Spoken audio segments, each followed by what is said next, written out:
Good evening. Perhaps you've been searching for balance, for harmony in a life that feels pulled in too many directions, for peace between the parts of yourself that seem always at war. Tonight, we journey into balance and harmony, exploring the middle way that the Buddha discovered beneath the Bodhi tree. If you'd like, let us know where in the world you're joining from tonight. Through 20 stories from ancient Buddhist wisdom, we'll discover how finding balance between extremes opens the door to lasting peace. Each teaching is like a gentle hand guiding you back to center, back to harmony, back to the natural equilibrium that already exists within you. Let your breath become soft and easy. Notice the gentle rise and fall of your chest. Let each exhale carry away whatever weight you've been holding. Perhaps you're here because life feels unbalanced right now, because you've been pushing too hard or holding back too much, because you're exhausted from trying to do everything perfectly. Let these stories hold you. Let them show you the middle path between the extremes where true freedom lives. These teachings belong to wisdom traditions spanning 2,000 years. They've helped millions navigate exactly what you're navigating now. For over 2 millennia, these teachings have guided seekers through darkness into light, through confusion into clarity, through suffering into peace. They come from Buddhist traditions across Japan, China, Tibet, and Vietnam. They carry wisdom refined through countless generations. Rest now. Let yourself be carried by these words. You are safe. You are held. Let us begin. The musician and his strings. There was once a monk named Sona who lived in the forests near Rajagaha. Before he entered monastic life, Sona had been a wealthy man, born into an affluent family where every comfort was provided. He was also a gifted musician, particularly skilled at playing the lute, an instrument with delicate strings that produced the most beautiful melodies when properly tuned. But when Sona heard the Buddha's teachings about the path to enlightenment, something awakened in his heart. He renounced his comfortable life, gave away his possessions, and became a forest monk. Determined to achieve awakening through the most rigorous practice possible, Sona threw himself into his meditation with fierce intensity. He would meditate for hours without moving, barely sleeping, barely eating. He practiced walking meditation until the soles of his feet cracked and bled, leaving traces of blood on the walking path. His body grew thin and weak. His face became gaunt. Other monks watched with concern as Sona drove himself harder and harder, as if suffering itself would somehow break open the doors to enlightenment. Months passed this way. Despite his tremendous effort, despite the pain he endured, despite his absolute dedication, Sona found no peace. Instead, he felt only frustration, exhaustion, and a growing despair. His mind remained turbulent. Awakening seemed farther away than ever. One day, sitting beneath a tree after yet another grueling meditation session, a thought arose in Sona's mind that he could barely admit to himself. Perhaps he had made a mistake. Perhaps the monastic life was not for him. He had wealth waiting back home. He could return to his family, enjoy his comfortable life, support monks through donations. At least that way he could still practice virtue without this constant torment.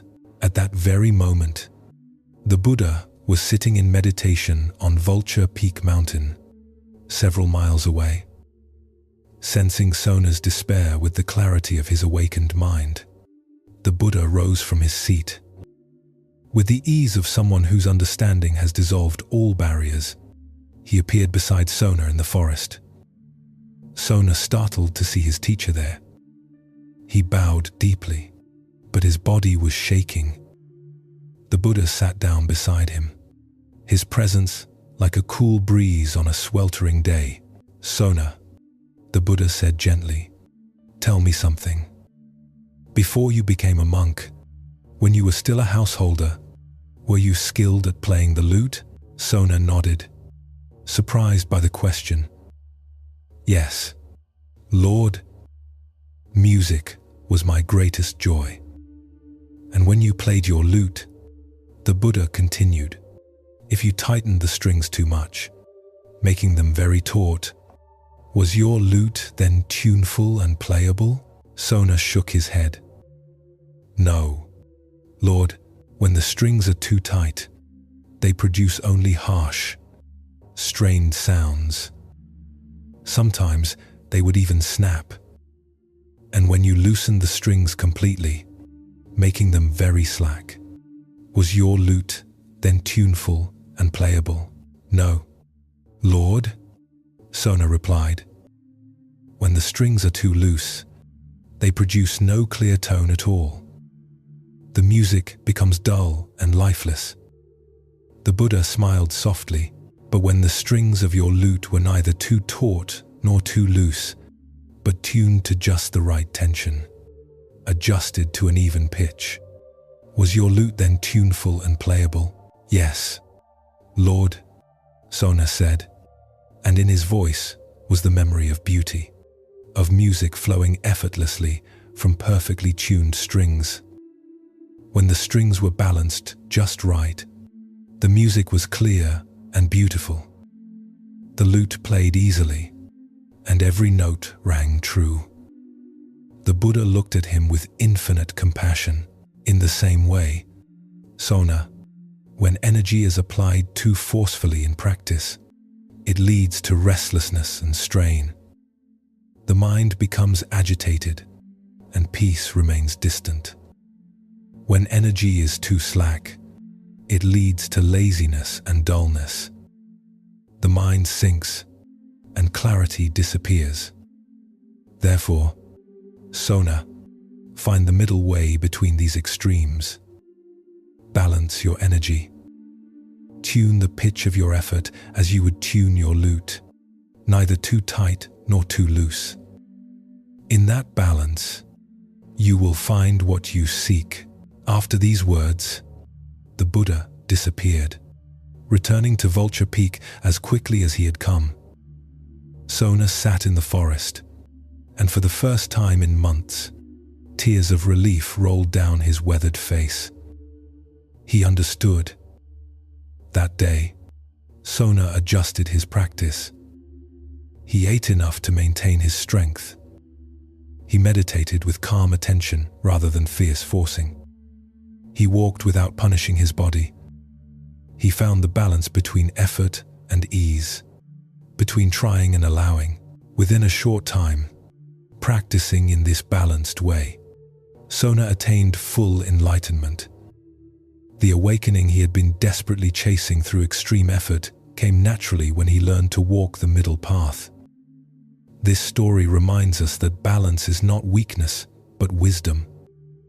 In our own lives, we often believe that more is better. More effort, more hours, more intensity. When we struggle with anxiety, we might force ourselves into constant productivity, believing that if we just work harder, push more, do more, we'll finally find peace. Or when facing depression, we might collapse into complete inactivity, believing we have nothing to give. Both extremes lead to suffering.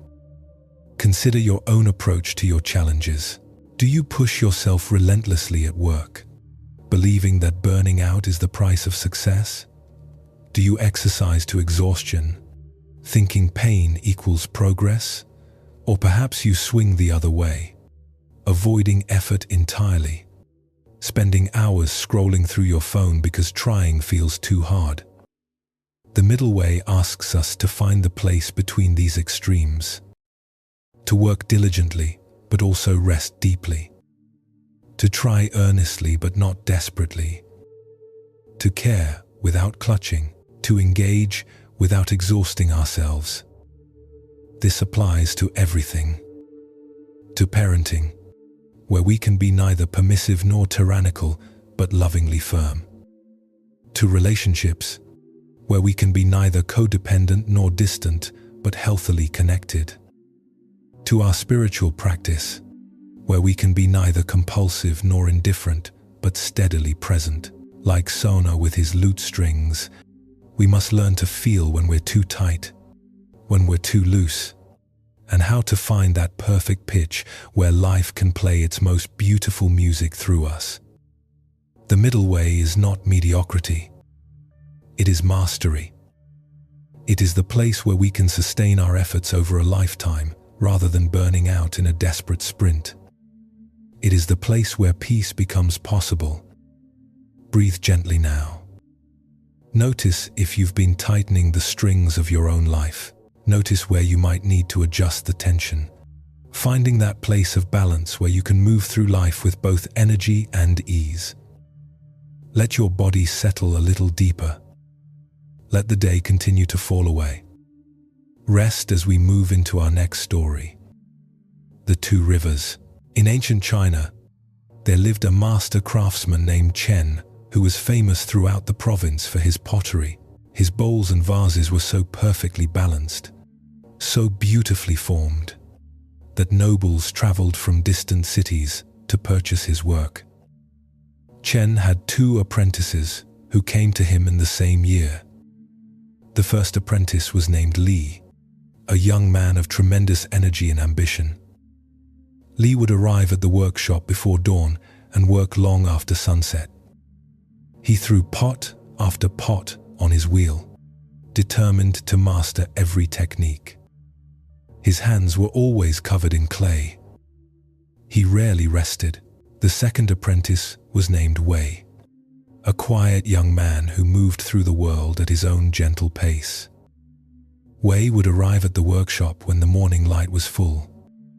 He would throw only a few pots each day, spending long hours simply watching the clay, feeling its texture, understanding its nature. Between his work sessions, he would sit by the window, drinking tea, looking at the mountains. Li looked at Wei with contempt. How could this lazy fool expect to become a master craftsman? Success required sacrifice, discipline, endless hours of practice.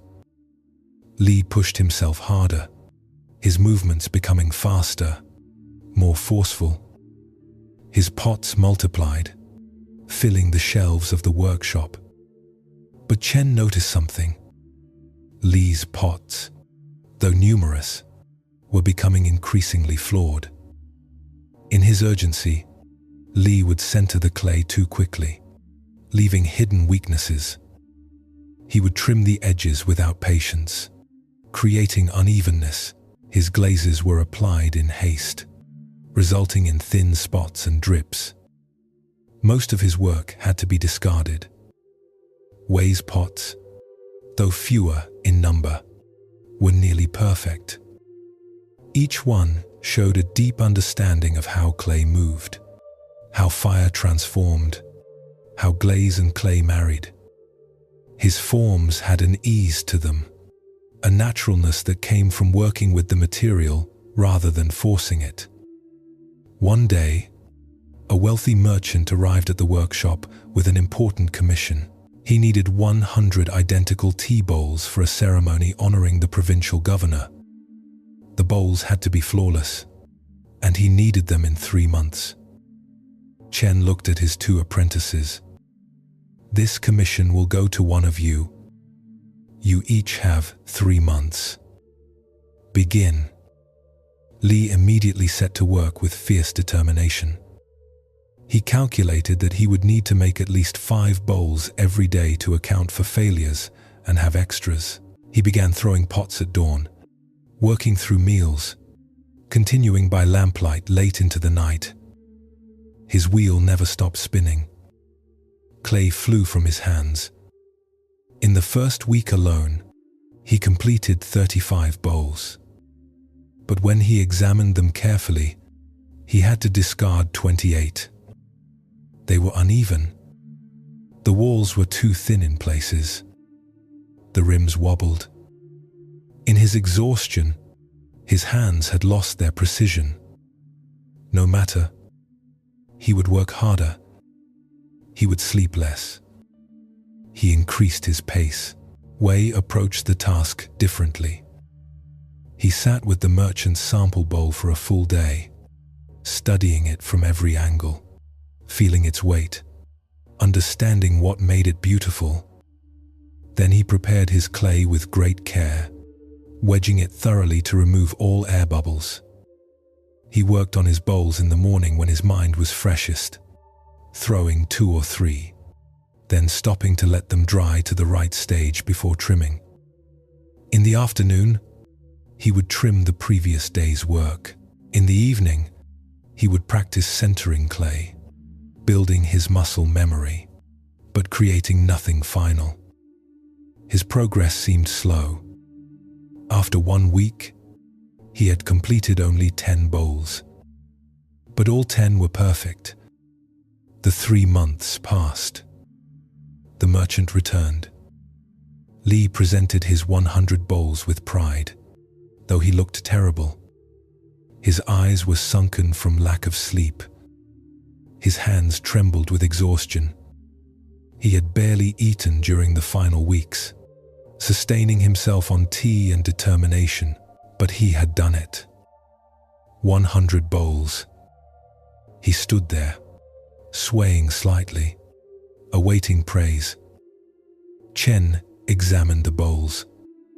His face remained neutral, but his heart sank. Of the 100 bowls, perhaps 20 met the standard. The others showed the marks of desperate haste. Uneven thickness, wobbling forms, glazes applied carelessly in the final rush. They were the work of an exhausted man, not a skilled craftsman.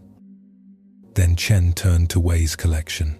Wei had made exactly 105 bowls, giving himself a small margin for any unexpected problems. But there were no problems. Every single bowl was exquisite. They matched each other perfectly, yet each one also showed the subtle touch of a hand that understood clay as a living thing. The merchant's eyes widened. These bowls were better than his sample, and he had thought his sample was perfection. The commission went to Wei. Li collapsed in the corner of the workshop, too exhausted to even feel his disappointment fully. Chen sat down beside his 2 apprentices. To Li, he said, "You have confused effort with wisdom. You drove yourself like a man fleeing a tiger, but there was no tiger. The work itself suffered because you suffered. You cannot make beautiful things when you yourself are breaking." Then he turned to Wei. "You understood something essential. You balanced work with rest, effort with ease, doing with being. This is not laziness. This is the middle way. This is how mastery is built, not in a desperate sprint, but in a sustainable rhythm that can continue for a lifetime." Li took many months to recover from his 3 months of extreme effort. But he learned to work steadily without destroying himself. He learned that the middle path between too much and too little was where excellence lived. Years later, both Li and Wei became master craftsmen in their own right. But Li never forgot the lesson of those 3 months, and he was grateful for it. This teaching reveals a truth we often resist. We live in a culture that glorifies extremes. We celebrate the entrepreneur who sleeps 4 hours a night, the athlete who trains through pain, the parent who sacrifices everything for their children. We wear our exhaustion like a badge of honor. But this is not the middle way. This is the path of Li, and it leads to broken things. Broken work, broken bodies, broken spirits. Consider your own relationship with effort. Do you believe rest is laziness? Do you feel guilty when you're not productive? Do you equate busyness with worthiness? This is suffering masquerading as virtue. The middle way invites us to work with intelligence rather than force, to build rhythms that sustain rather than deplete us. This doesn't mean we never work hard. Wei worked hard, but he worked intelligently. He honored his body's need for rest. He understood that quality emerges from presence, not from pushing. He built each day on a foundation of adequate sleep, proper nourishment, and mental clarity. When we approach our work, our relationships, our lives this way, we discover something remarkable. We accomplish more by forcing less. We create better by stressing less. We live fuller by cramming less into each moment. The middle way is not about doing less, it's about doing sustainably, working in harmony with our nature rather than against it, building a life that can continue year after year without collapse. Like the perfectly balanced bowl that can be filled again and again without breaking. A life lived in balance can meet challenge after challenge without shattering. Let yourself breathe now. Feel your body supported beneath you. Notice that right now, in this moment, you are not required to do anything, prove anything, achieve anything. Just this breathing, just this resting, just this being here. This too is part of the middle way. The part where we remember we are not machines to be driven, but living beings who require both sunlight and rain, both action and stillness. Listen now as our next story begins. The Garden of Empty Seasons. In the mountains of Japan, there was a monastery famous for its garden. The garden was said to be so perfectly balanced, so harmonious, that anyone who sat in it would feel immediate peace. People traveled for weeks to see this garden, to sit in its presence, to learn its secret. The garden was tended by an old monk named Hakuin, who had devoted 40 years to its care. The garden contained 3 distinct areas. To the north, there was a section of wild mountain forest. The trees grew thick and unmanaged. Moss covered the ground. Ferns pushed up between rocks. Everything was left to nature's own design. It was dark, damp, slightly chaotic, full of the mysteries of uncultivated growth. To the south, there was a formal meditation garden. Here, every stone was placed with precision. The raked gravel formed perfect patterns. Carefully pruned pine trees stood in exact locations. A single bamboo fountain released water drop by drop into a stone basin. Everything was ordered, maintained, controlled. It was bright, clean, exactly as human intention had designed it. And in the center, between these 2 extremes, there was a third space. This space was neither wild nor formal. It contained elements of both. Natural stones arranged in human patterns. Flowering plants that were guided but not forced. Water flowing according to its nature but directed through carved channels. This central space was where most people chose to sit, where the peace they sought was most readily found. One spring, a young monk named Kenji arrived at the monastery. He was brilliant, passionate, full of ideas about how to improve everything. When he saw the wild northern section of the garden, he was troubled. "Hakuin sensei," he said, "the northern garden is overgrown and messy. We should clean it up, prune the trees, create paths, bring order to the chaos. Think how beautiful it could be." Hakuin smiled, but said nothing. He continued his morning routine of sweeping the southern garden's gravel paths. Kenji tried again. The southern garden is so sparse and rigid. Imagine if we added more flowering plants. Let some moss grow between the stones. Allowed a bit of natural wildness to soften all this strictness. It would be so much more alive. Again, Hakuin smiled and continued his work. Kenji grew frustrated. Here was a master gardener allowing imperfection to exist when perfection was possible. It made no sense. Summer came. The monastery hosted a great teacher from the capital, a renowned scholar who had studied gardens throughout Asia. Kenji was sure this learned man would see what he saw, would validate his insights about how to improve Hakuin's garden. The scholar arrived and was led into the garden.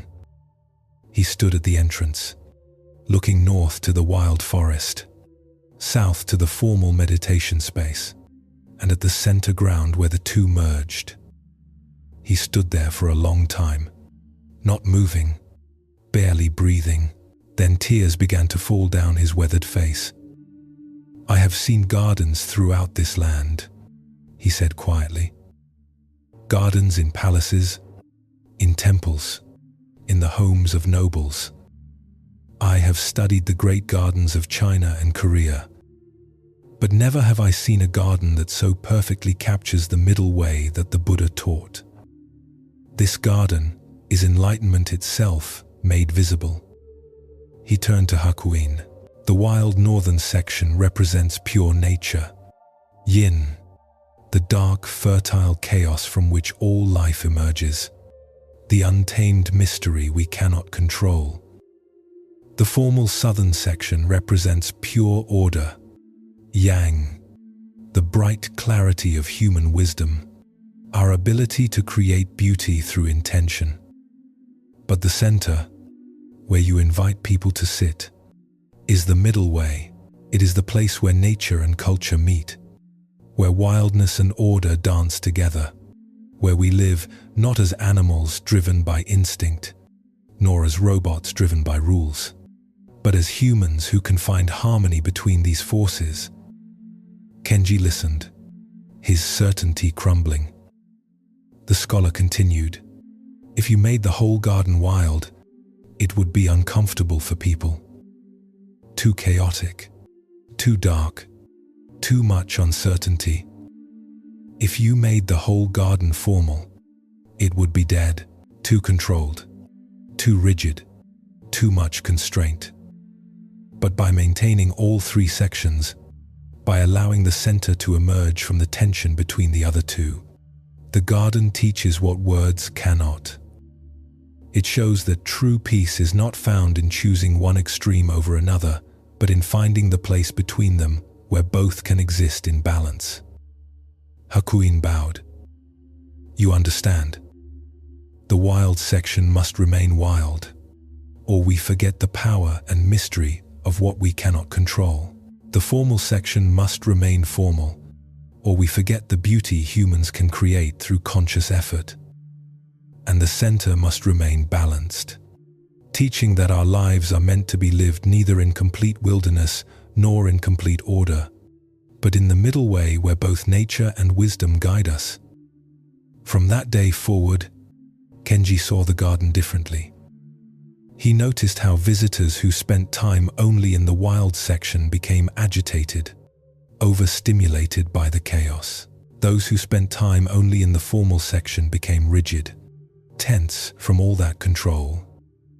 But those who sat in the center, aware of both extremes on either side, found true peace. They could be both wild and civilized, spontaneous and disciplined, free and focused. Years later, Kenji became the head gardener after Hakuin's death. New young monks would arrive and suggest improving the wild section or softening the formal section, and Kenji would smile just as Hakuin had smiled. The garden remained unchanged, teaching its silent lesson to generation after generation. The middle way is not found by eliminating extremes, but by holding them in balance, by finding the center where opposites meet and create harmony. This story touches something essential about how we're meant to live. We are neither pure animals nor pure spirits. We contain both wilderness and civilization, both chaos and order, both yin and yang. The suffering comes when we try to be only one or the other. Consider your own life. Perhaps you've tried to be completely spontaneous, following every impulse, living without structure, and found yourself lost in chaos, unable to accomplish anything meaningful. Relationships falling apart because no one could depend on you. Or perhaps you've tried to be completely controlled, scheduling every hour, optimizing every activity, living by strict rules and rigid plans, and found yourself exhausted, joyless, feeling like a machine going through motions without really living. Both paths lead to suffering. The middle way invites us to be both, to have structure and spontaneity, to be disciplined in our important commitments and flexible in our daily flow, to maintain healthy boundaries while remaining open to surprise, to be reliable and adventurous, responsible and creative, grounded and free. In parenting, this might mean having consistent bedtimes but spontaneous dance parties. In work, steady progress toward goals but openness to unexpected opportunities. In relationships, commitment and stability combined with novelty and playfulness. In spiritual practice, regular meditation but not rigid rules about how it must look. We need both the wild forest and the formal garden. The mistake is trying to make our whole life into one or the other. The wisdom is finding the center where both can exist, where we can draw on wildness when we need aliveness and order when we need stability. This is the yin and yang, the darkness and light, the feminine and masculine, the receptive and active, the being and doing, all dancing together in balanced harmony. Just like in the garden, we need all parts. We need the untamed places in ourselves. We need the disciplined practices, and we need the wisdom to know when to draw on which quality, when to let go and when to hold on, when to receive and when to act. This is the art of living in balance. Rest now in this awareness.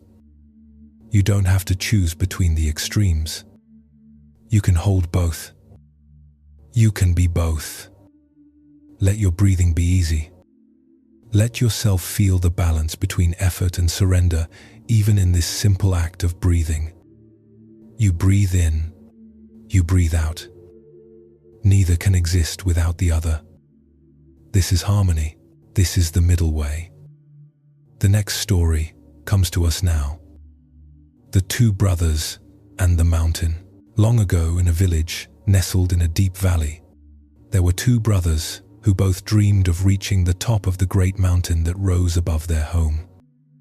The mountain was called White Cloud Peak, and reaching its summit was considered a mark of wisdom and strength.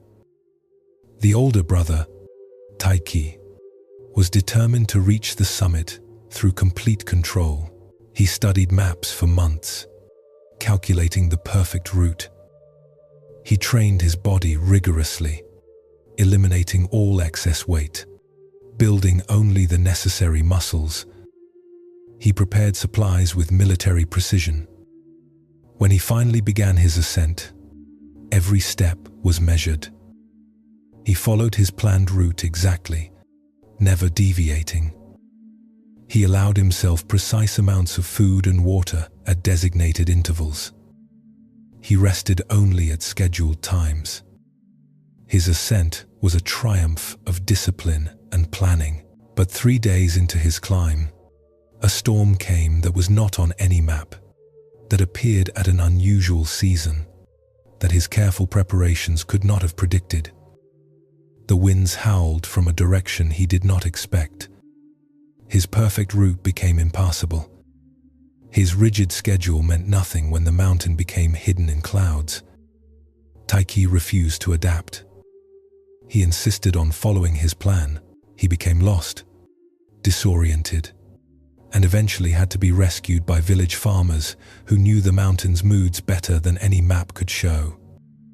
He descended in shame, having failed to reach the summit despite all his preparation. The younger brother, Ichiro, took a completely different approach. He spent no time planning. He simply started walking up the mountain one morning when the weather looked good. He took no maps because maps, he believed, limited perception.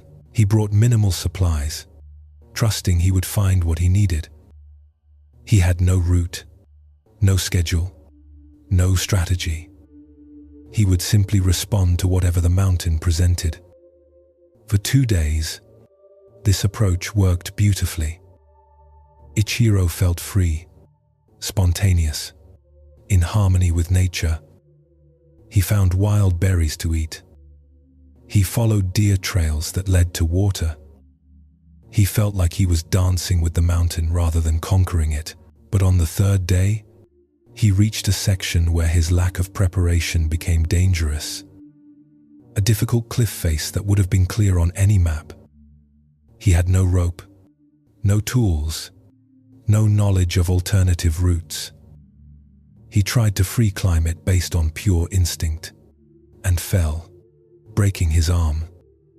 He too had to be rescued, descending in pain, having failed to reach the summit despite all his spontaneity. The village elder, a woman named Grandmother Plum, who had climbed White Cloud Peak 7 times in her youth, watched both brothers return. She shook her head sadly. "You both failed," she said, "because you both chose an extreme. Taiki, you believed total control would lead to success. Ichiro, you believed total surrender would lead to success. Neither is the way of the mountain." She invited both brothers to join her for tea. As they drank, she told them a story. "When I first climbed White Cloud Peak, I was like Taiki. I planned everything. I controlled everything.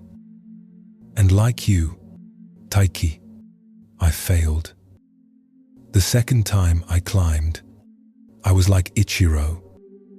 I let go of all plans. I trusted only intuition. And like you, Ichiro, I failed. It was only on my 3rd attempt that I understood the middle way." The brothers leaned forward, listening intently. Their arms were still bandaged from their respective failures. The middle way means preparing well but remaining flexible. It means making plans but not becoming enslaved to them. It means honoring your knowledge while remaining open to surprise. On my successful climbs, I studied maps but also studied the sky. I followed routes but also followed instinct. I brought supplies but also found food along the way. I had discipline but also had adaptability. I was like water, taking the path of least resistance, but also like stone, solid when solidity was needed. She poured more tea. "Taiki, your discipline is not wrong. But discipline without flexibility is brittleness, and brittle things break on the mountain. Ichiro, your spontaneity is not wrong. But spontaneity without wisdom is recklessness, and reckless things fall on the mountain.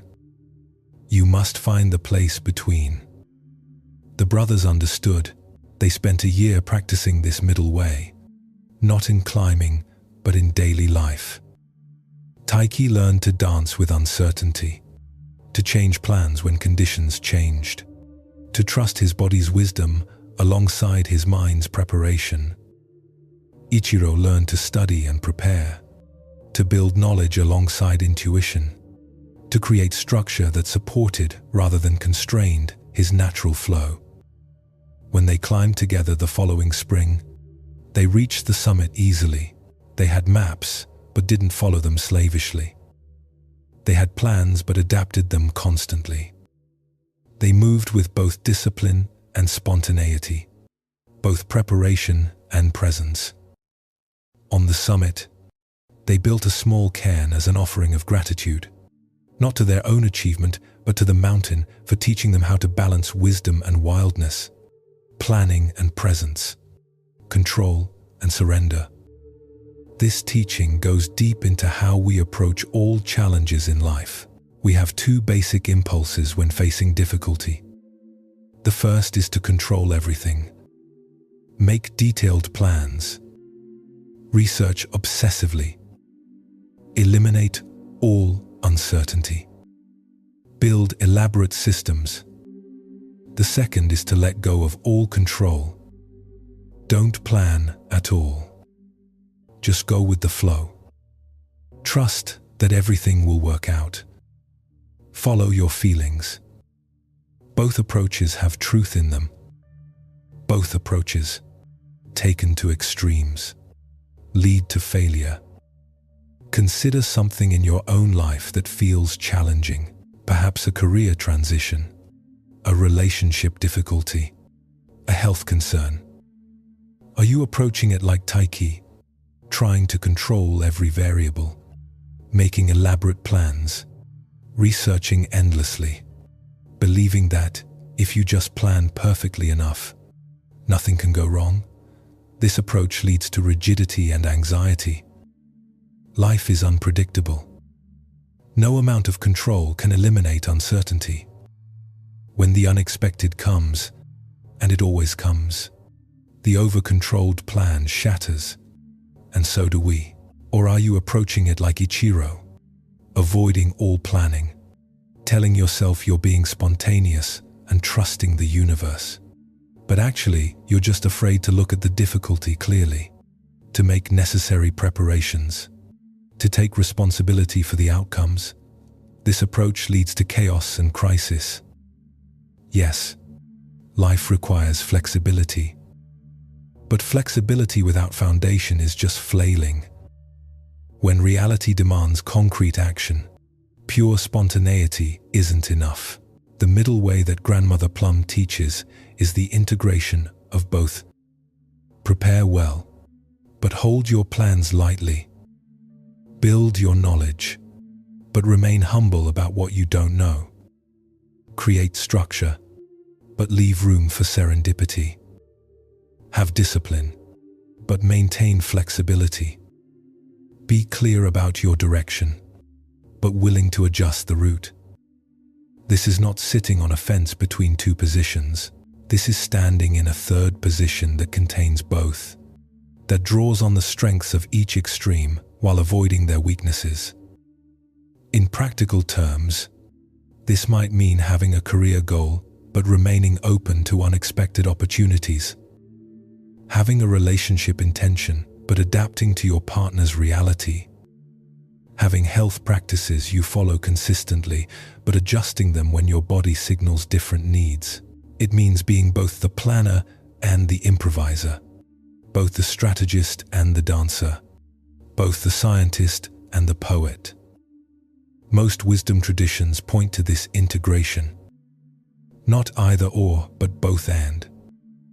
Not control or surrender, but control and surrender, each in their right measure at the right time.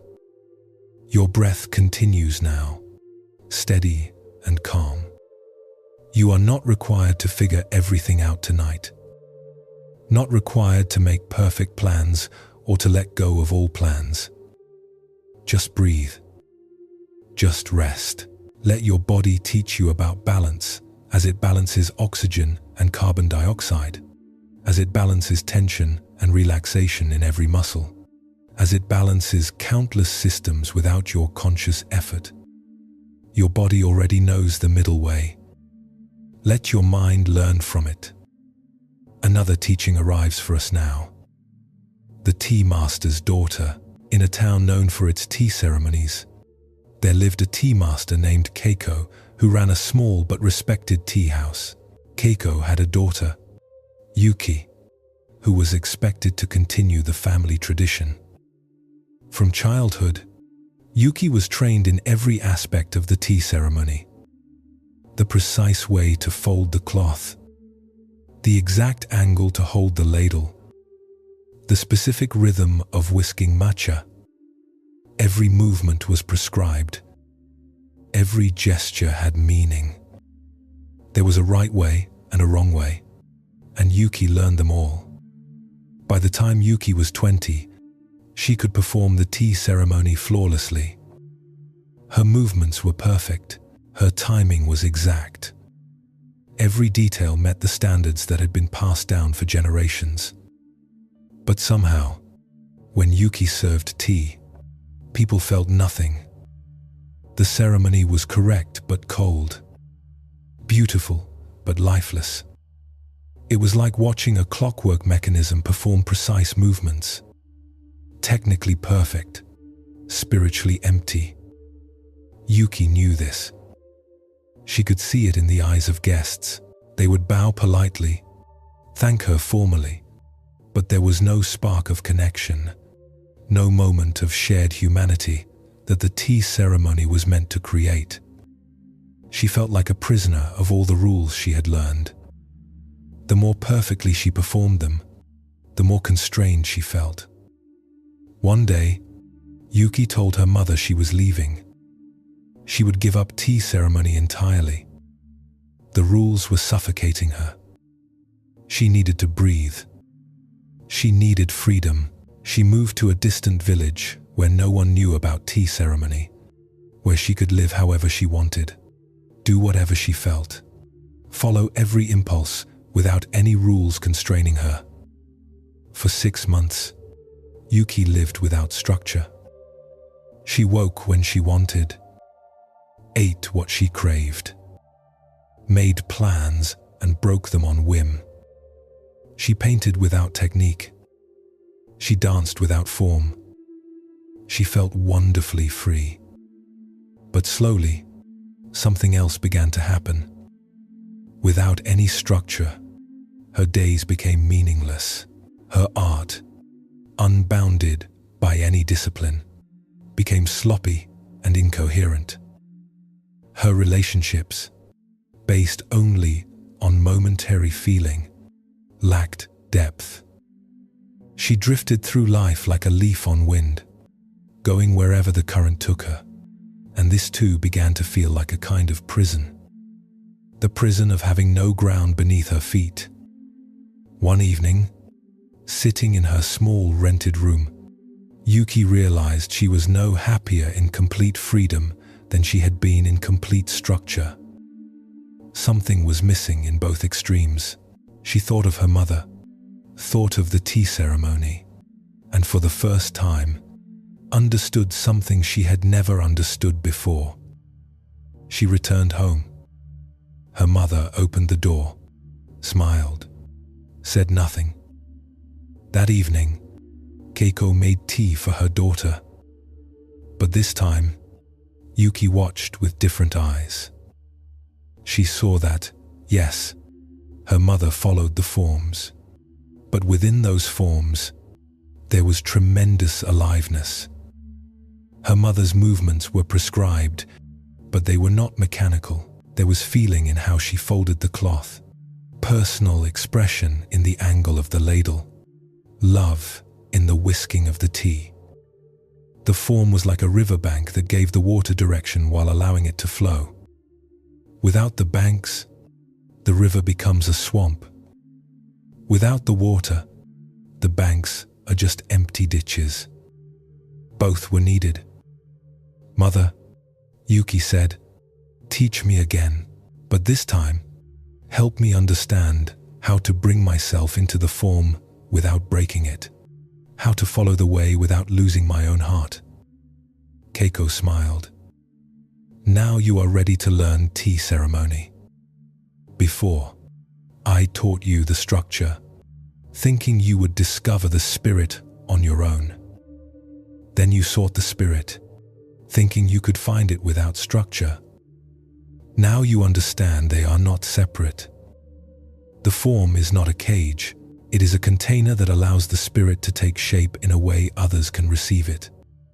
For the next year, Yuki studied again. But this time, she learned a different way. She learned the forms deeply, until they became so natural, she didn't have to think about them. And then, within that naturalness, she learned to pour herself into the movements. She learned that perfect technique was not the goal. Perfect technique was the foundation that allowed authentic presence to emerge. She learned that breaking the rules randomly was not freedom. True freedom came from knowing the rules so deeply that you could follow them while fully being yourself. When Yuki served tea now, people wept. Not because her ceremony was more perfect than before. It was actually slightly less perfect. Sometimes her movements had tiny variations. Sometimes she paused a moment longer than prescribed. But now the ceremony breathed. Now it was alive. The form held it together, gave it beauty and coherence. But within the form, there was a human being, present, aware, offering something genuine. This was the middle way between structure and spontaneity, between discipline and expression, between tradition and individuality. Yuki became a master in her own right. No, not for the most correct ceremonies, but for ceremonies that touched people's hearts. She taught her own students that the middle way meant respecting form while honoring spirit, following tradition while remaining authentic, being disciplined while staying alive. This balance, she would say, is not found in the mind alone but in practice, in doing the thing over and over until the form and the spirit become one motion. Like a river that follows its banks but flows with its own nature. This teaching speaks to all of us who struggle with the balance between structure and freedom. Some of us are raised with too many rules, too much structure, too much should and must. We rebel against this, seeking complete freedom, doing whatever we want, whenever we want, breaking every rule, resisting any constraint. But this rebellion often leads to chaos, and chaos doesn't fulfill us either. Others of us grow up with too little structure, too few boundaries, too much permission to do whatever without guidance. We drift through life without direction, and eventually we crave structure. We might join rigid organizations, follow strict diets, embrace dogmatic philosophies, seeking the boundaries we never had. But excessive structure without personal, authentic, doesn't fulfill us either. The middle way teaches that we need both structure and freedom. We need form and spirit. Consider your own life.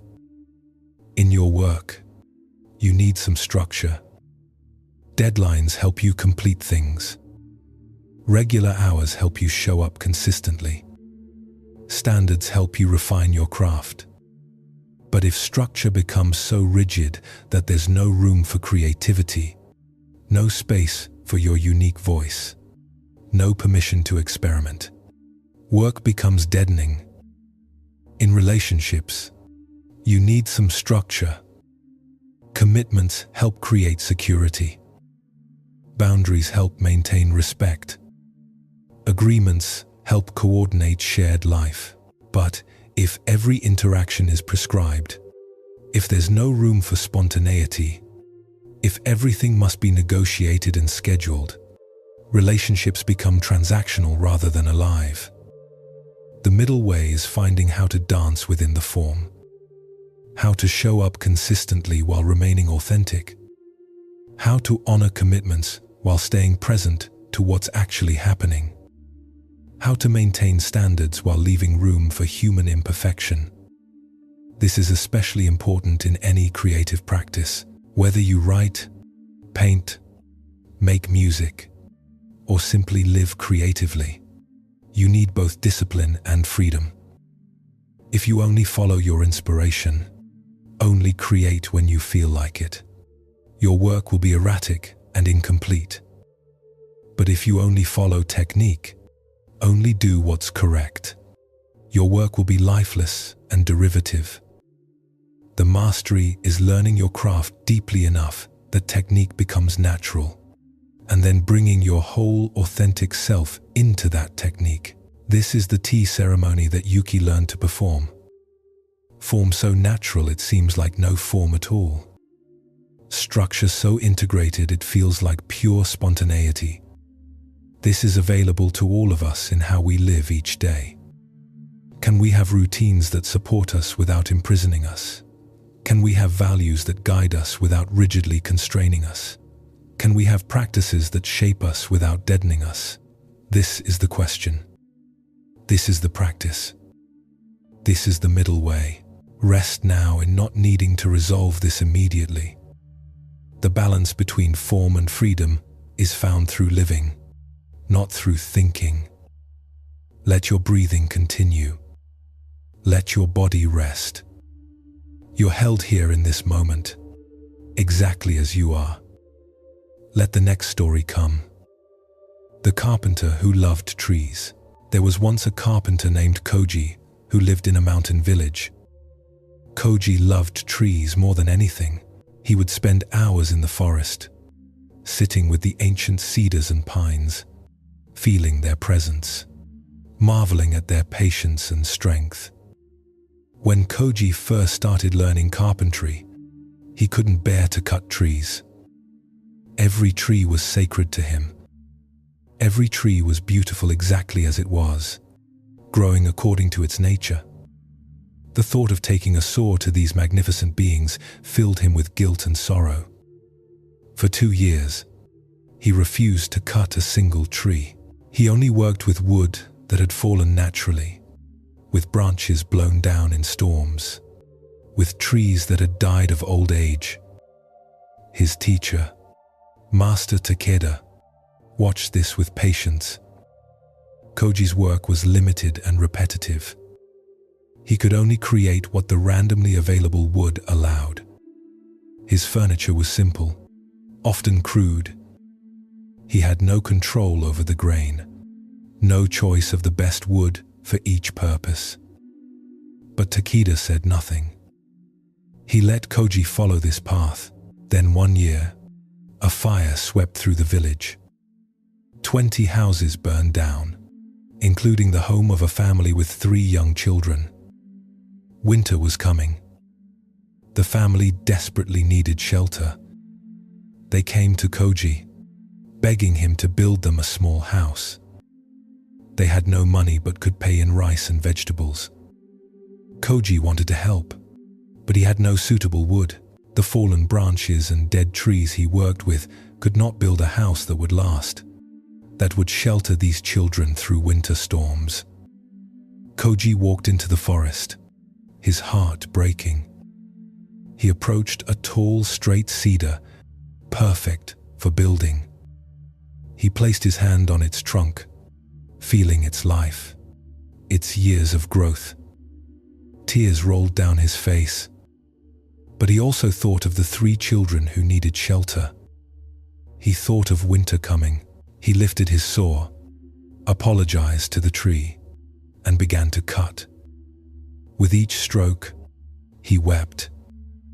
But he cut. He cut until the tree fell. He cut enough trees to build the house, and each cut felt like cutting his own flesh. The house was built. It was strong and warm. The family survived the winter. The children played safely inside walls made from the trees Koji had cut. But Koji himself was miserable. He had betrayed his love for trees. He had become a killer of the beings he most revered. He could barely look at himself. Master Takeda finally spoke. "You have learned half the lesson. Now learn the other half." He sent Koji to spend a season at a temple deep in the mountains, a place where an ancient master named Bankei lived.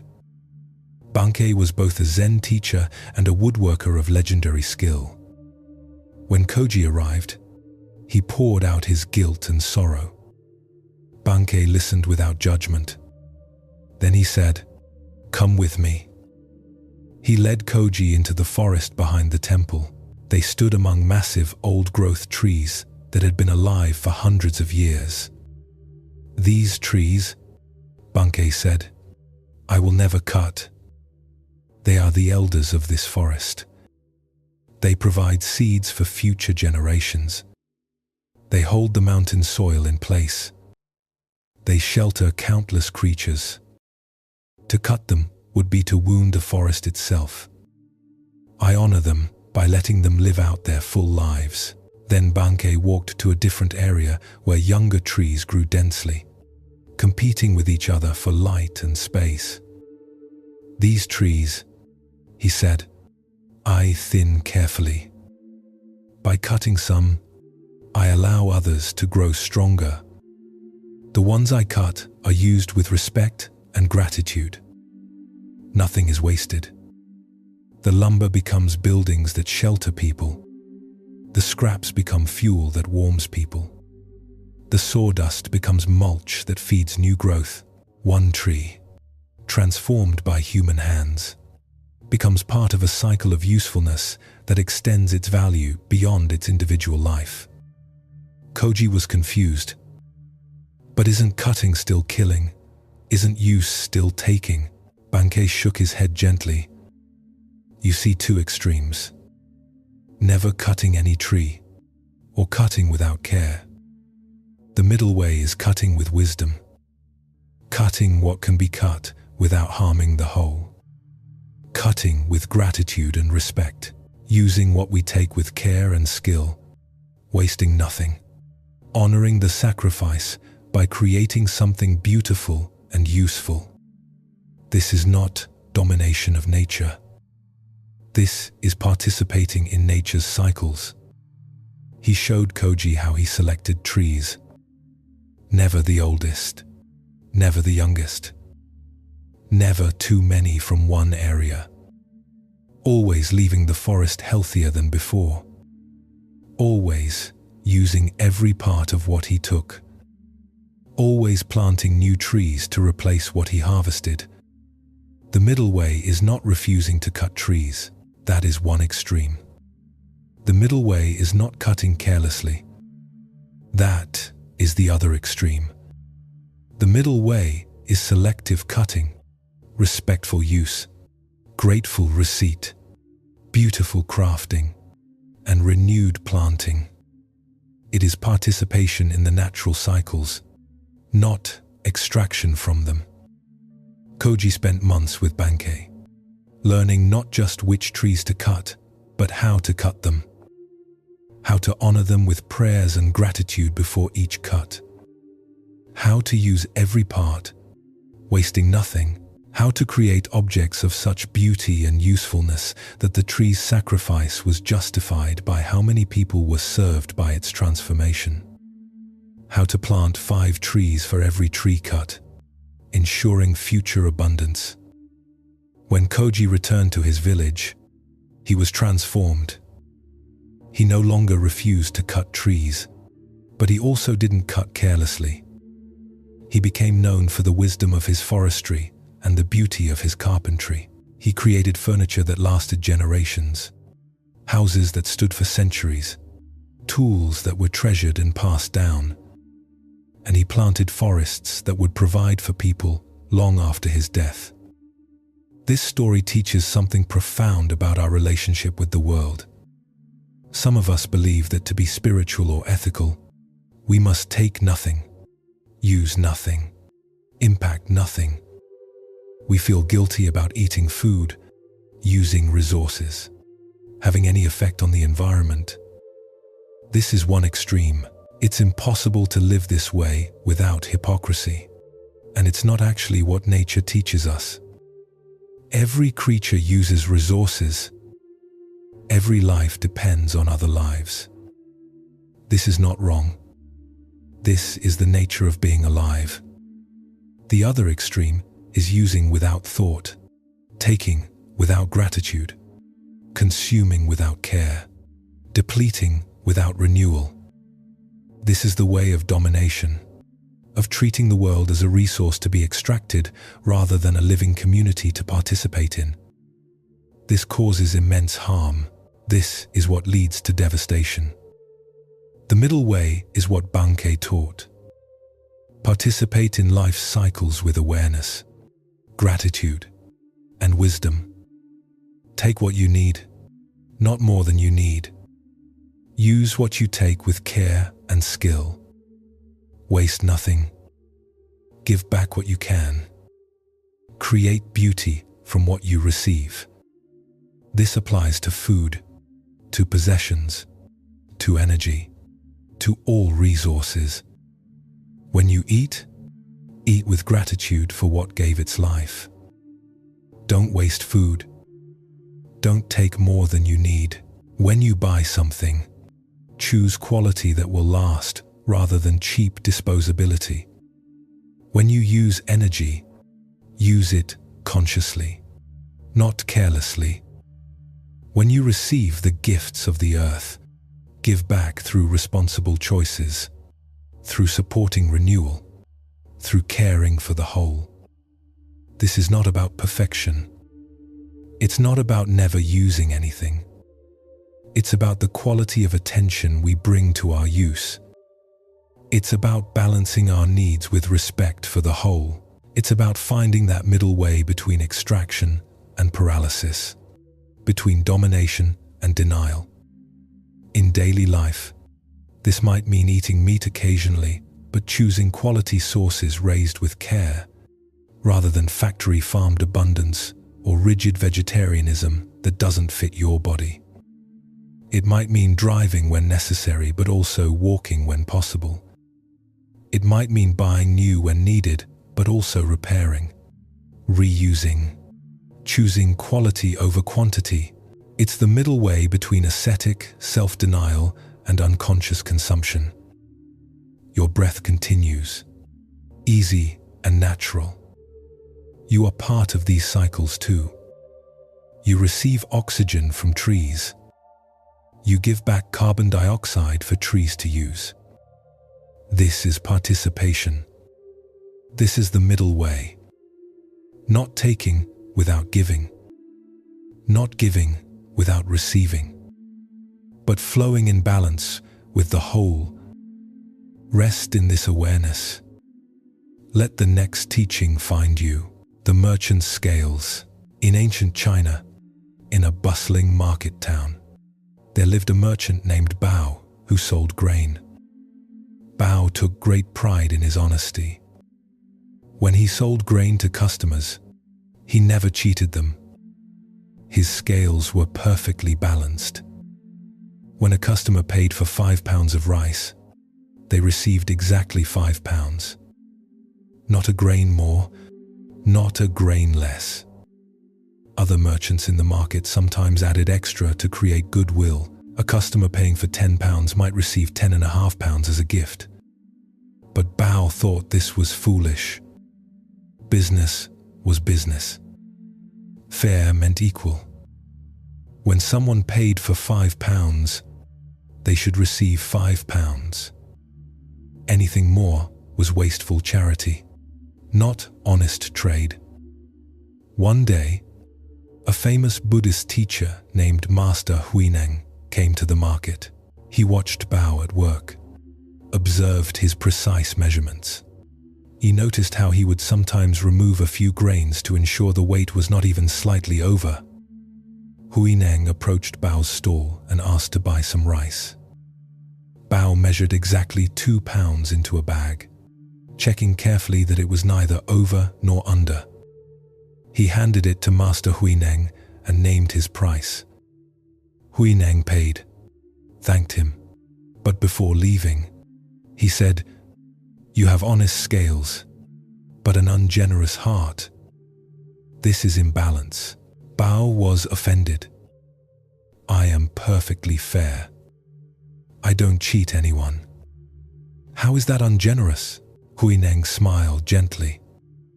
"Tell me, when your daughter was ill last year, and the doctor treated her, Did the doctor charge you for the exact amount of time spent? Or did he stay to ensure she was comfortable, asking no extra payment for that kindness? Bao remembered. The doctor had indeed stayed longer than necessary, making sure his daughter was settled, giving Bao's wife instructions on care, charging nothing extra for his time. And when your roof was damaged in the storm, Huineng continued, did your neighbor, who helped you repair it, demand payment for each hour? Or did he give his labor freely out of neighborly care?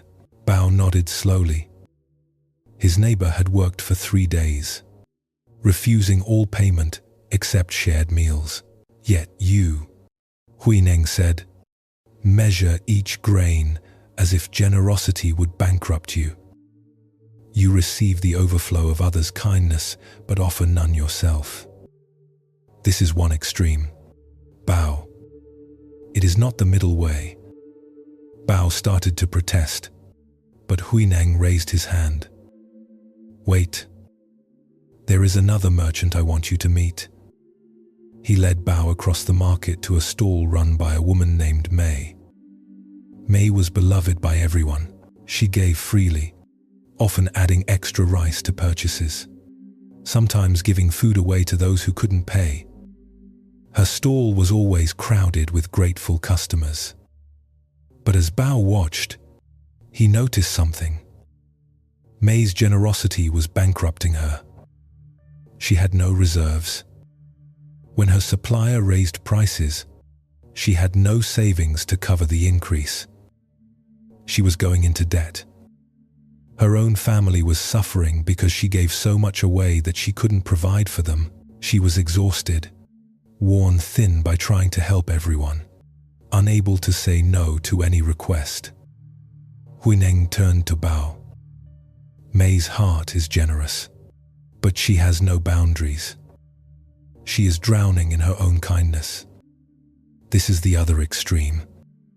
Also not the middle way. Bao felt confused. Then what is the middle way? To be fair but not generous? To be generous but not foolish? Where is the balance? Huineng bought rice from Mei, thanked her with genuine warmth, and then led Bao to a third merchant, an old man named Chen who worked at the far end of the market. Chen's stall was quiet, steady. He had regular customers who came week after week, year after year. Huineng asked Chen to sell him some rice. Chen measured 3 pounds carefully, ensuring the weight was correct. Then, before sealing the bag, he added a small handful extra. Not so much that it would ruin him, but enough to show generosity. For your journey, Chen said simply. After they left Chen's stall, Huineng explained. Chen practices the middle way. His prices are fair. His measurements are honest. But within that fairness, there is room for grace. He knows that business must be sustainable. He cannot give away so much that he bankrupts himself like Mei, but he also knows that life is not just transaction. Within right relationship, there must be generosity, appreciation, human warmth. He adds a little extra, not because he must, but because it brings joy to both giver and receiver. He can afford this because his business is well managed. His generosity is sustainable because it is balanced. Bao understood. He returned to his stall and began a new practice. His measurements remained precise. His prices remained fair, but now, after measuring correctly, he would add just a small amount extra. Just enough to show he cared about more than exact exchange. Just enough to acknowledge the human relationship beyond the commercial transaction. Just enough to participate in the flow of generosity he received from others. His business didn't suffer. In fact, customers began to prefer his stall, not because his prices were lower, but because his service felt warmer. and Bao found something changed in himself. The act of giving, even in small measure, opened his heart. He became more aware of all the generosity he received from the world. His relationships deepened. His daughter, watching him, learned to be both fair and generous, both responsible and kind. The lesson here cuts to how we approach all exchanges in life. Some of us are like the first Bao, rigid about fairness, keeping accounts, making sure we never give more than we receive, guarding against being taken advantage of, living in constant fear that someone might get something from us that they don't deserve.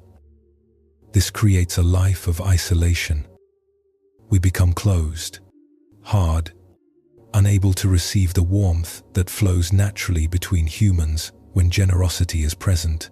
Others of us are like May, giving endlessly, unable to set boundaries, saying yes to every request, depleting ourselves until we have nothing left, martyring ourselves and then feeling resentful when our giving isn't appreciated enough. This creates a life of exhaustion and sometimes manipulation, because boundaryless giving often comes from unmet needs for approval rather than genuine generosity. The middle way is Chen's way. Be fair. Be responsible. Manage your resources wisely. Don't give so much that you can't sustain yourself. Don't let others exploit your kindness. But within that framework of health and sustainability, leave room for grace. Add the extra handful. Do the kindness you're not required to do. Give beyond exact exchange. Not so much that it harms you, but enough that it warms the space between people. In modern life, this might mean being clear about your work hours and compensation, but occasionally staying late to help a colleague without demanding overtime pay. It might mean splitting restaurant bills fairly, but sometimes treating a friend just because you can. It might mean teaching your children to be responsible with money, but also modeling spontaneous generosity. The middle way is not either extreme. It's not harsh fairness, and it's not boundaryless giving. It's sustainable generosity. It's responsible kindness. It's the ability to be both fair and giving, both boundaried and generous. Consider your own approach to exchange. Do you keep meticulous mental accounts of who owes whom what? Do you give grudgingly, always making sure you're not being cheated? This is one form of suffering. Or do you give without boundaries, feeling obligated to help everyone, depleting yourself, then feeling angry when your generosity isn't reciprocated? This is another form of suffering. The middle way is finding the place where you can be fair without being hard, generous without being depleted, boundaried without being closed. This is balance. This is harmony. This is how we live in sustainable relationship with others and with life itself. Rest here now. You don't need to calculate anything. You don't need to figure out the perfect balance. Just breathe. Just be. Let these teachings settle into you like seeds settling into soil. They will grow in their own time. Listen as another story arrives. The monk and the farmer's wife. In a small village bordering a monastery, there lived a young monk named Jiko and a farmer's wife named Hana. Their lives were very different, yet both struggled with the same question of how to live rightly. Jiko had entered the monastery at 16, seeking purity. He followed every rule meticulously. He meditated for hours each day. He ate only simple food, and only at designated times. He owned 3 robes and a bowl, nothing more. He never touched money. He avoided all contact with women to maintain his vows. He spoke only when necessary. His entire life was devoted to spiritual practice. In his mind, He was following the Buddha's path perfectly. Hana, meanwhile, lived in the world. She woke before dawn to prepare food for her family. She worked in the fields beside her husband. She cared for her children, her aging parents, her home. She cooked, cleaned, mended clothes, tended the vegetable garden. She handled money, made business decisions for the farm, negotiated with merchants. She laughed, argued, loved, grieved, worried, celebrated. Her life was full of everything the monk had renounced. One day, a great teacher named Master Dogen came to visit the monastery. After teaching the monks, he walked down to the village. He encountered Hana carrying water from the well, her youngest child strapped to her back. He stopped her and asked, "May I trouble you for a drink of water?" Hana put down her buckets and offered the teacher a ladle of water. As he drank, Dogen said, "You look tired. Your work is very demanding." Hana laughed, a warm sound full of life. "Oh yes, Master. The work never ends. There is always something needing attention, but this is life, isn't it? I don't mind. I have much to be grateful for." Dogen was struck by something in her presence. A groundedness, a naturalness, a lack of spiritual ambition. He asked, "Do you practice Buddhism?" Hana tilted her head thoughtfully. "I don't know if I would call it that. I go to the temple sometimes. I try to be kind. Mostly I just do what needs doing, take care of who needs caring for." "Is that Buddhism?" Dogen smiled. "Come with me." He led her back to the monastery, still carrying her child, and asked Jiko to join them. Both Jiko and Hana sat before the master, confused about why they were brought together. Dogen looked at Jiko. "You have renounced the world to pursue enlightenment. You follow every rule. You spend hours in meditation. Tell me, when was the last time someone truly needed you and you were able to respond freely?" Jiko thought. His days were so structured, so devoted to practice, that he rarely encountered actual needs. When he did, he often felt conflicted. Helping would take time from meditation. Engaging would break his solitude. He remained silent. Dogen turned to Hana. "You are immersed in the world. You follow no strict schedule. You own many things. You are entangled in relationships, money, daily concerns. Tell me, when was the last time you sat in pure meditation?" Hana laughed softly. "Pure meditation, Master? I barely have time to sit at all. When I do sit, my mind is full of what needs doing next." Dogen nodded. "Each of you has chosen an extreme. Jiko, you have chosen the path of renunciation. You have separated yourself from life to pursue purity. But in doing so, you have limited your ability to serve, to engage, to meet the world where it actually is. Your purity is becoming a form of hiding. Hana, you have chosen the path of engagement. You are fully involved in life, but you have no time for reflection, for sitting still, for turning inward. Your activity is becoming a form of distraction."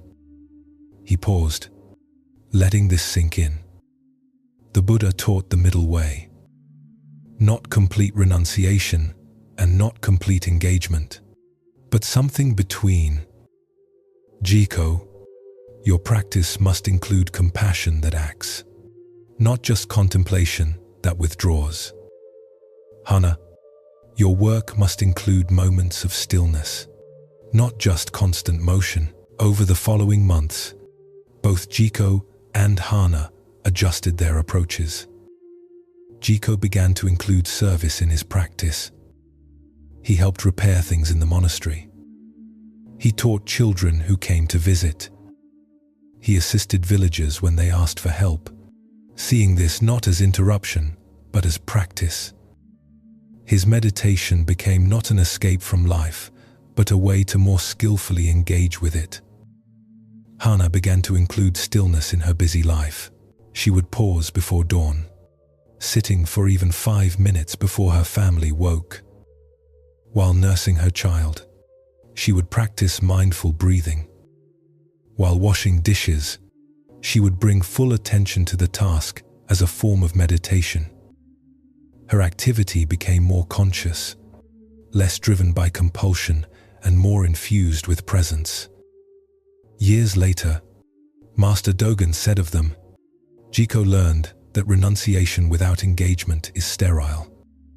Hana learned that engagement without reflection is exhausting. Both found the middle way.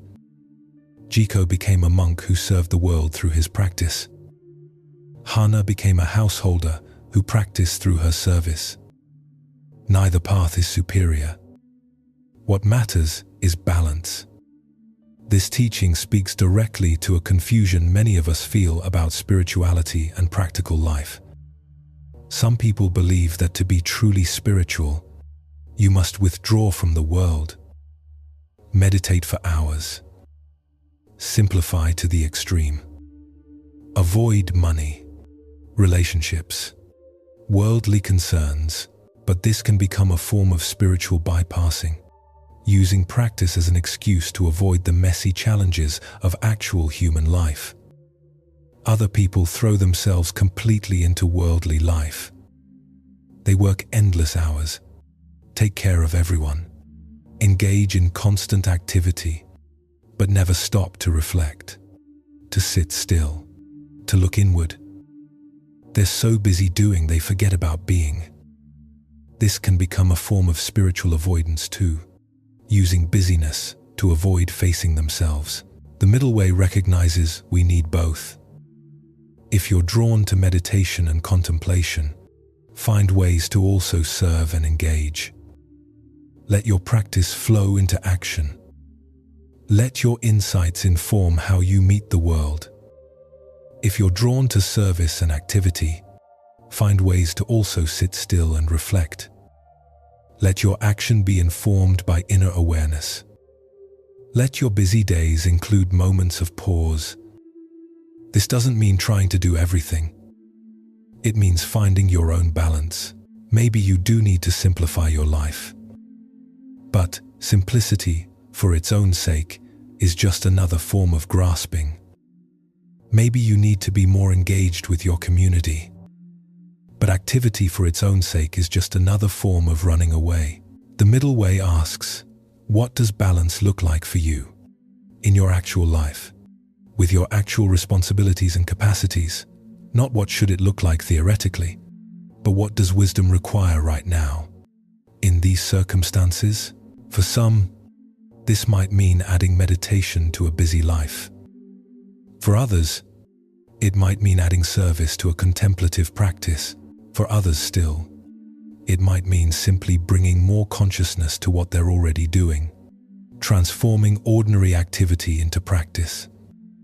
The key is integration, not separating spiritual and worldly, not choosing one extreme over the other, but finding how they inform each other, how contemplation makes action more skillful, how action makes contemplation more real.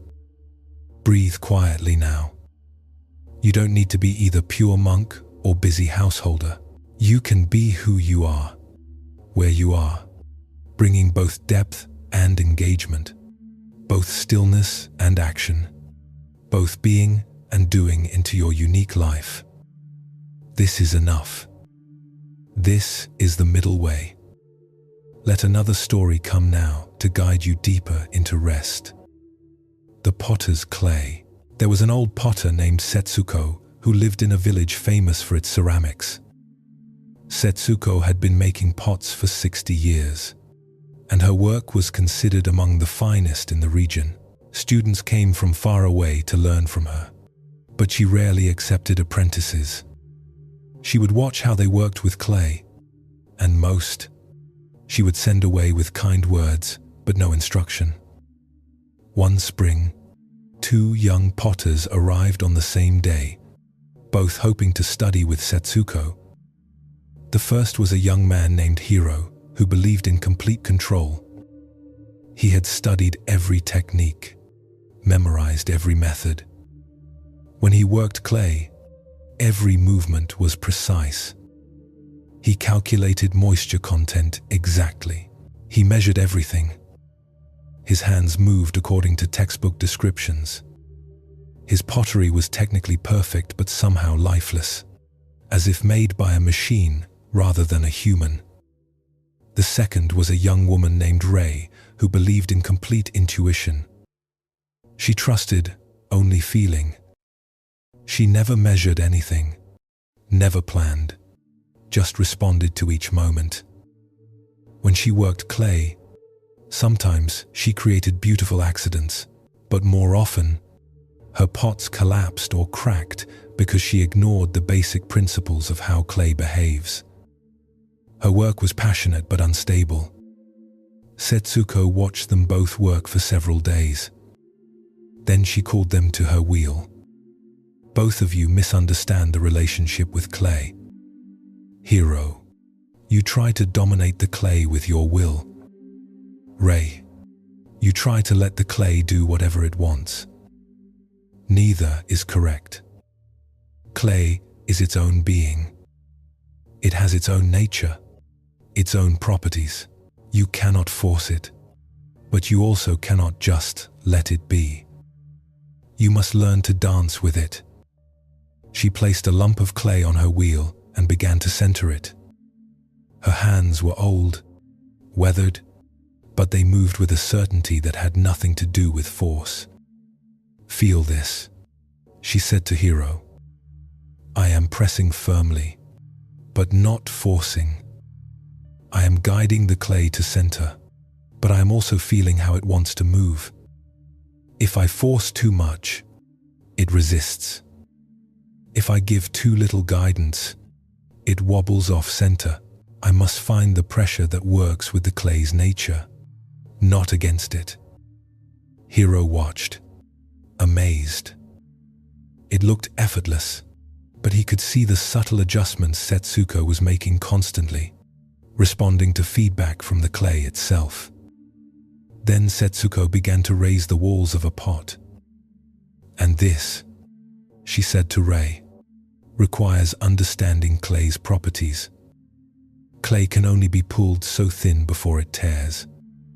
It can only be raised so quickly before it collapses. These are not arbitrary rules I'm imposing.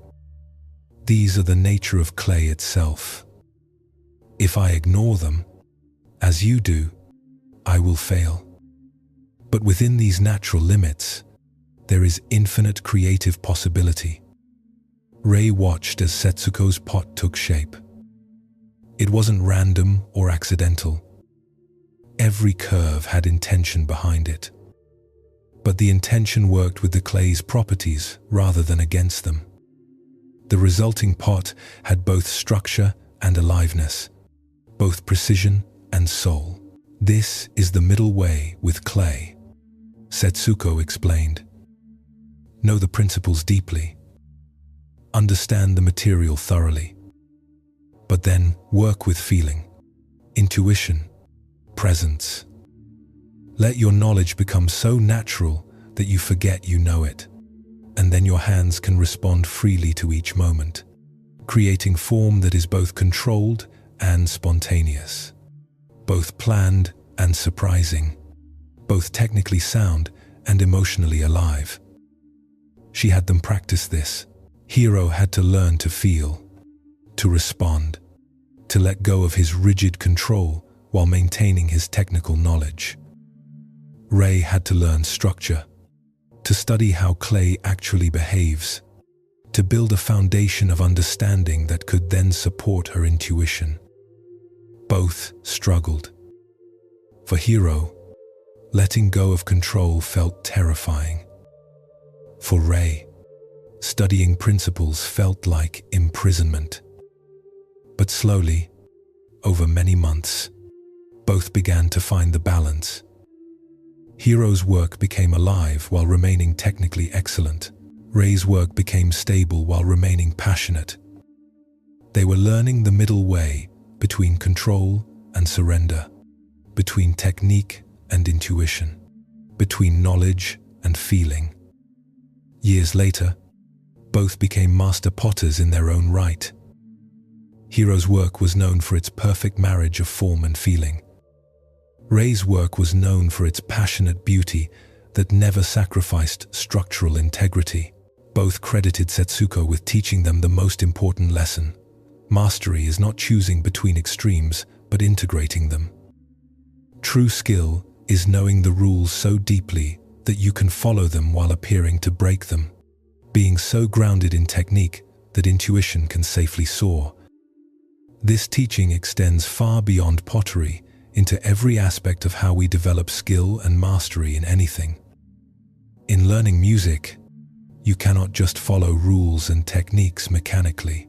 That produces dead music.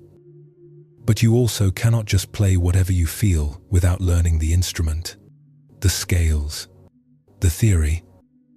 That produces chaos.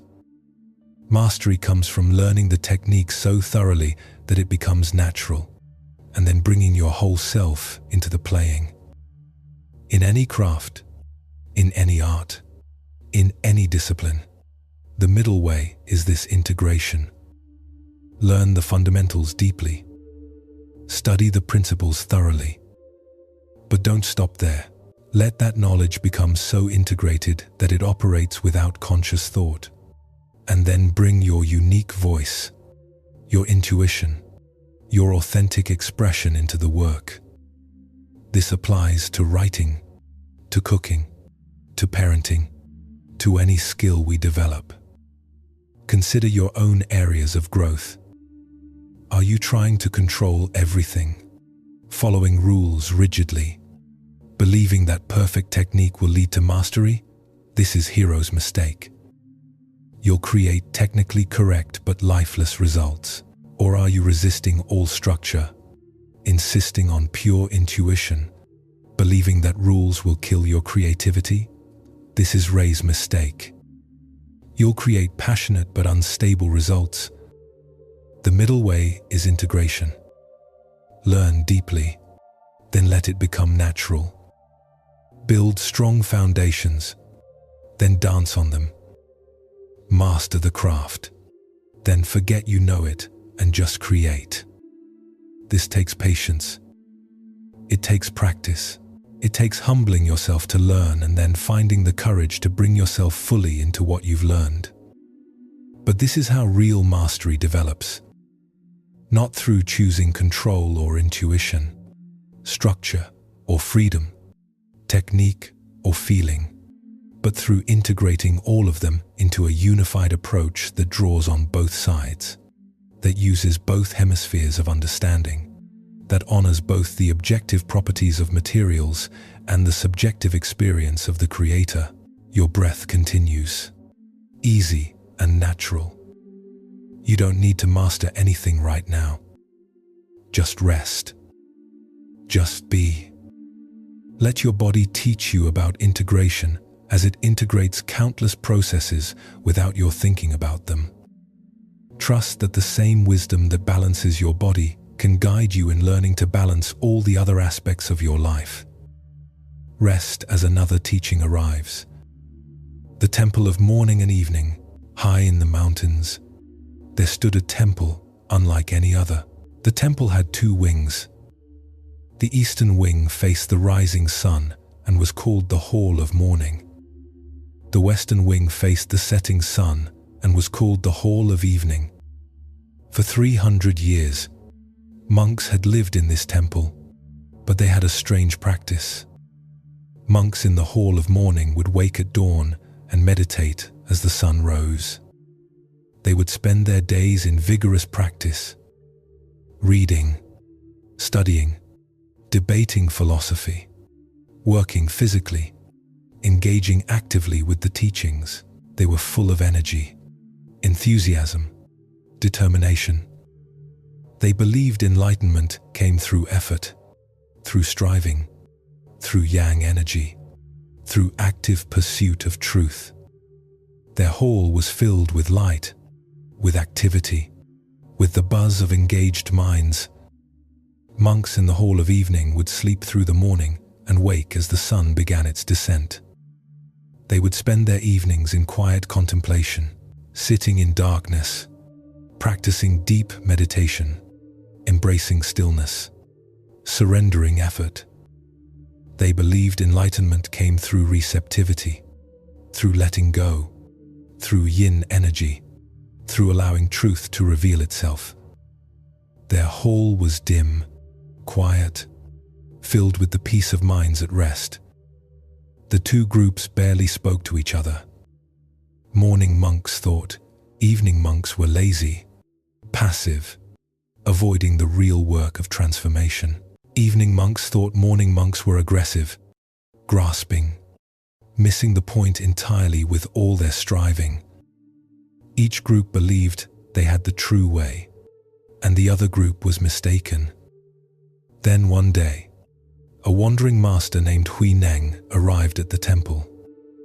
He was ancient, bent with age, but his eyes sparkled with humor.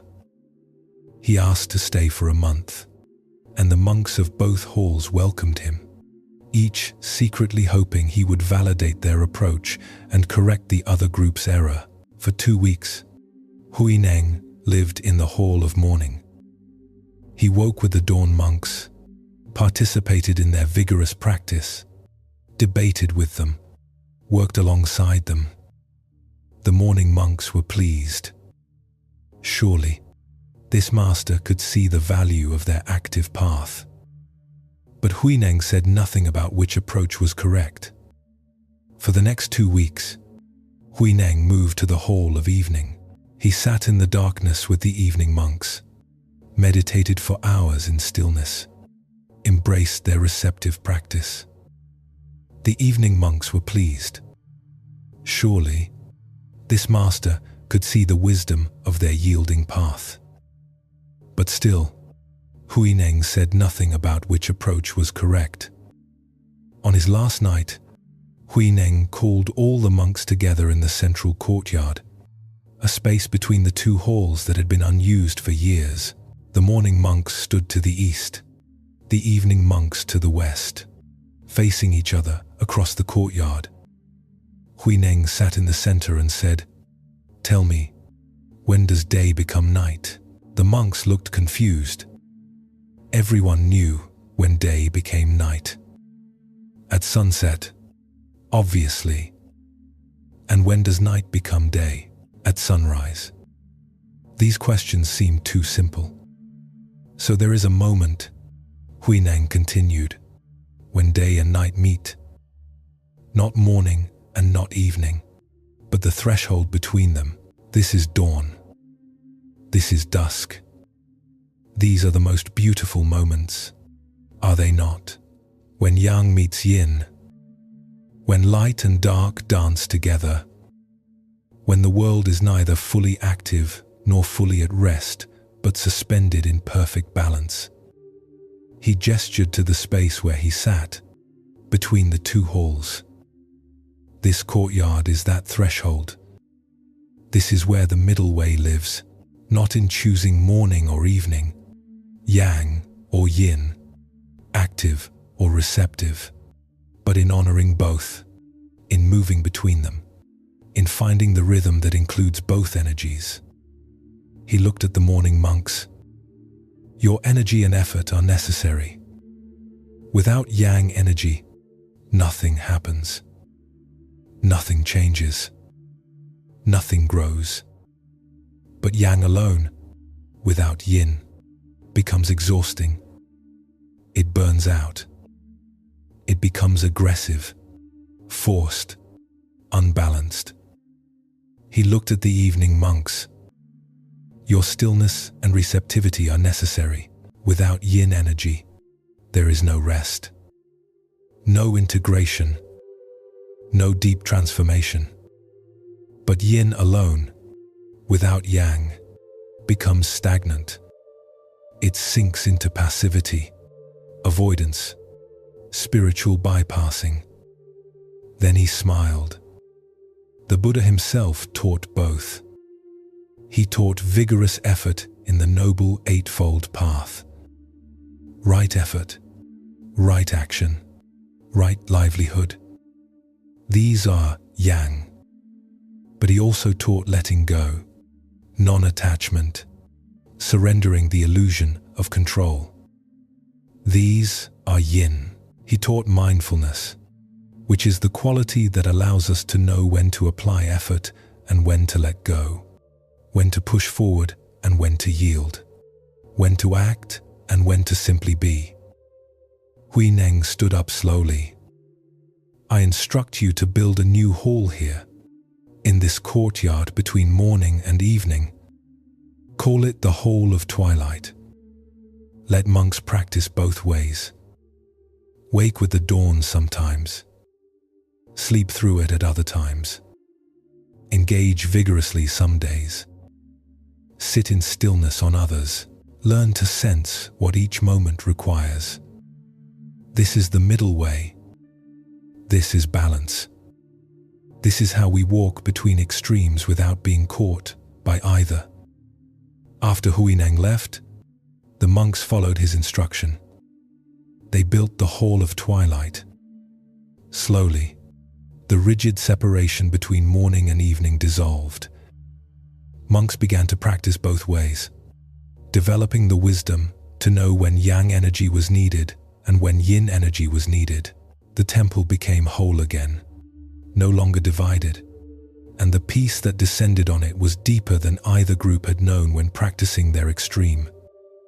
This story speaks to those of us who believe we must choose between active and receptive, doing and being, masculine and feminine energy. Our culture often glorifies yang. We're told to hustle, to grind, to make things happen, to never give up, to push through obstacles. Rest is seen as weakness. Stillness is seen as laziness. We drive ourselves with yang energy until we collapse. Or we've learned about yin practices, meditation, stillness, surrender, letting go, and we might swing to the other extreme, believing that all effort is ego, that trying is delusion, that we should just be present and everything will unfold perfectly. We might become passive, avoiding necessary action, using spiritual concepts to justify inaction.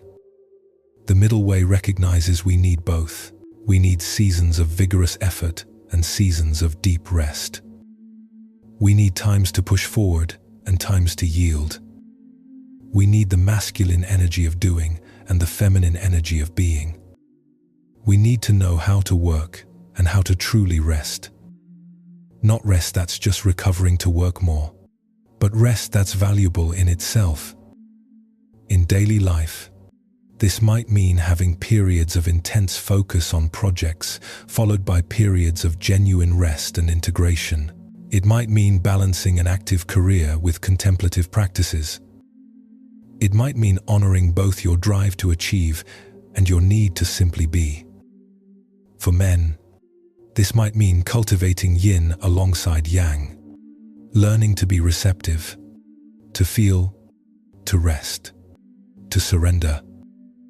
For women, this might mean cultivating yang alongside yin, learning to act decisively, to assert, to strive, to push forward. But really, these energies are not gendered. They're universal polarities that all humans contain. The middle way is developing both, honoring both, knowing when to employ which energy. When facing a challenge that requires action, employ yang. When facing a situation that requires patience, employ yin. When something needs changing, yang. When something needs accepting, yin. The wisdom is in discernment, in reading each situation clearly and responding appropriately. This takes practice. Our conditioning often pushes us toward one extreme or the other, but balance is learned through living, through trying both, through noticing the results, through adjusting. Let your breathing teach you.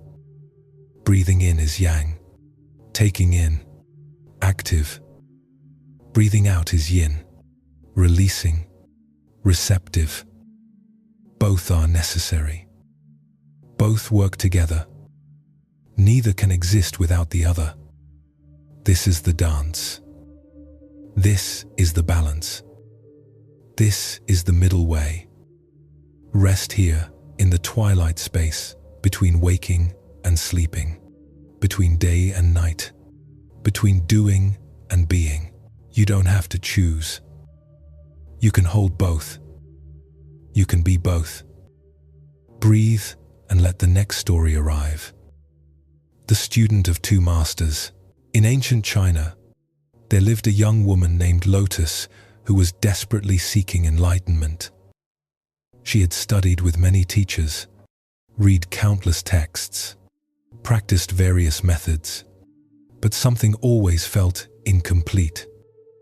She heard of two great masters who lived in neighboring provinces, and she decided to study with both. The first master was named Thunder Dragon. He taught in the tradition of sudden enlightenment. His message was fierce and direct. There is nothing to do, he would say. You are already enlightened. You are already Buddha. Just see this directly, and all seeking can end immediately. Drop all practice. Drop all effort. Just recognize what you already are. His students would sit with him, and sometimes, through the sheer intensity of his presence and teaching, they would have sudden openings, moments of seeing beyond the illusion of separation. The second master was named Patient Ox. He taught in the tradition of gradual cultivation. His message was gentle and methodical. There is much work to do, he would say. The obstacles are real. The conditioning is deep. We must practice diligently, day by day, year by year, gradually purifying the mind, slowly developing wisdom and compassion. Enlightenment is not one moment, but a lifetime of sincere practice.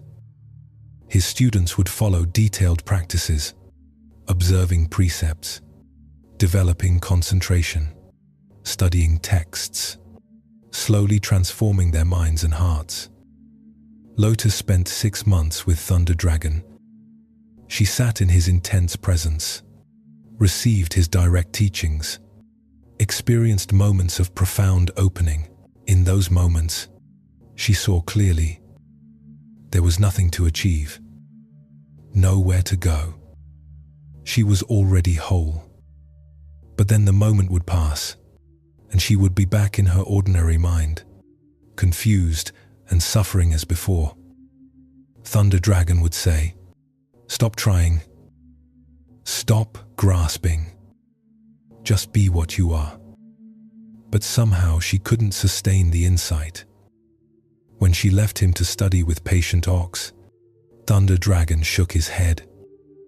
"You're making it too complicated. You're adding unnecessary steps." With Patient Ox, Lotus followed a detailed practice schedule. She meditated for hours each day. She studied texts carefully. She observed precepts strictly. She felt herself changing gradually. Her mind became steadier. Her heart became more open. Her actions became more aligned with her values. She could see progress, step by step. But sometimes she wondered if she was just creating an elaborate prison of practice, if she was chasing something that Thunder Dragon said was already present. When Patient Ox heard she was thinking of returning to Thunder Dragon, he said gently, "You're being impatient. Real transformation takes time. Trust the process. Don't be seduced by talk of instant enlightenment. Lotus felt torn between two contradictory teachings. Was enlightenment sudden or gradual? Was there nothing to do or much to do? Was she already Buddha, or did she need to become Buddha through practice? The contradiction made her head spin. She couldn't reconcile them. One day, exhausted from traveling between the two masters, Lotus sat down under a tree to rest. An old woman was there, feeding grain to chickens. The woman looked at Lotus's troubled face and asked, "What troubles you?" "Young seeker," Lotus poured out her confusion. The old woman listened, continued feeding her chickens, and then said, "Do you know how to ride a bicycle?"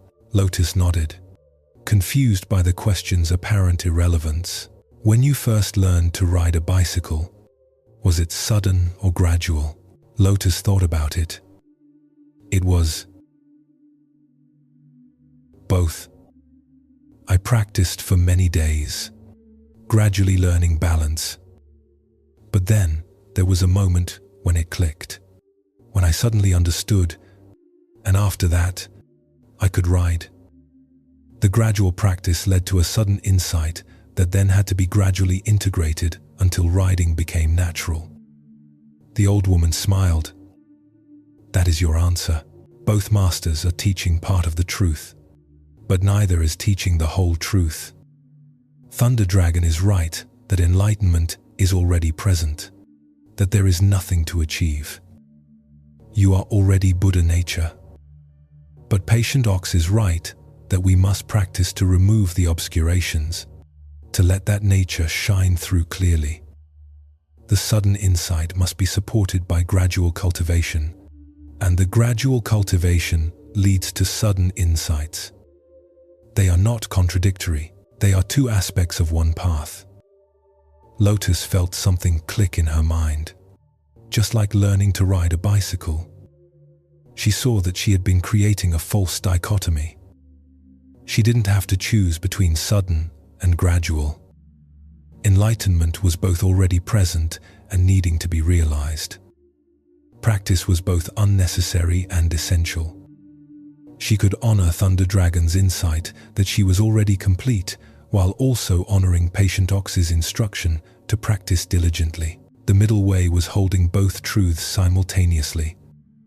She returned to both masters and told them what she had learned. Thunder Dragon laughed. "Good. Now you see that practice doesn't make you enlightened. It reveals what was always there." Patient Ox smiled. "Good. Now you see that the sudden insight must be integrated through patient practice." For the first time, Lotus saw that both masters were actually teaching the same thing from different angles. She continued to study with both, no longer troubled by the apparent contradiction. She practiced diligently while holding lightly to practice. She trusted that she was already complete while working to remove her blindness to that completion. She honored both the gradual path and the sudden awakening. And in this middle way, her practice deepened and her insights became stable. This teaching addresses a confusion many of us face about spiritual development and personal growth. One voice tells us we're already perfect, already whole, already enough. Just accept yourself as you are. Nothing needs to change. This feels liberating at first.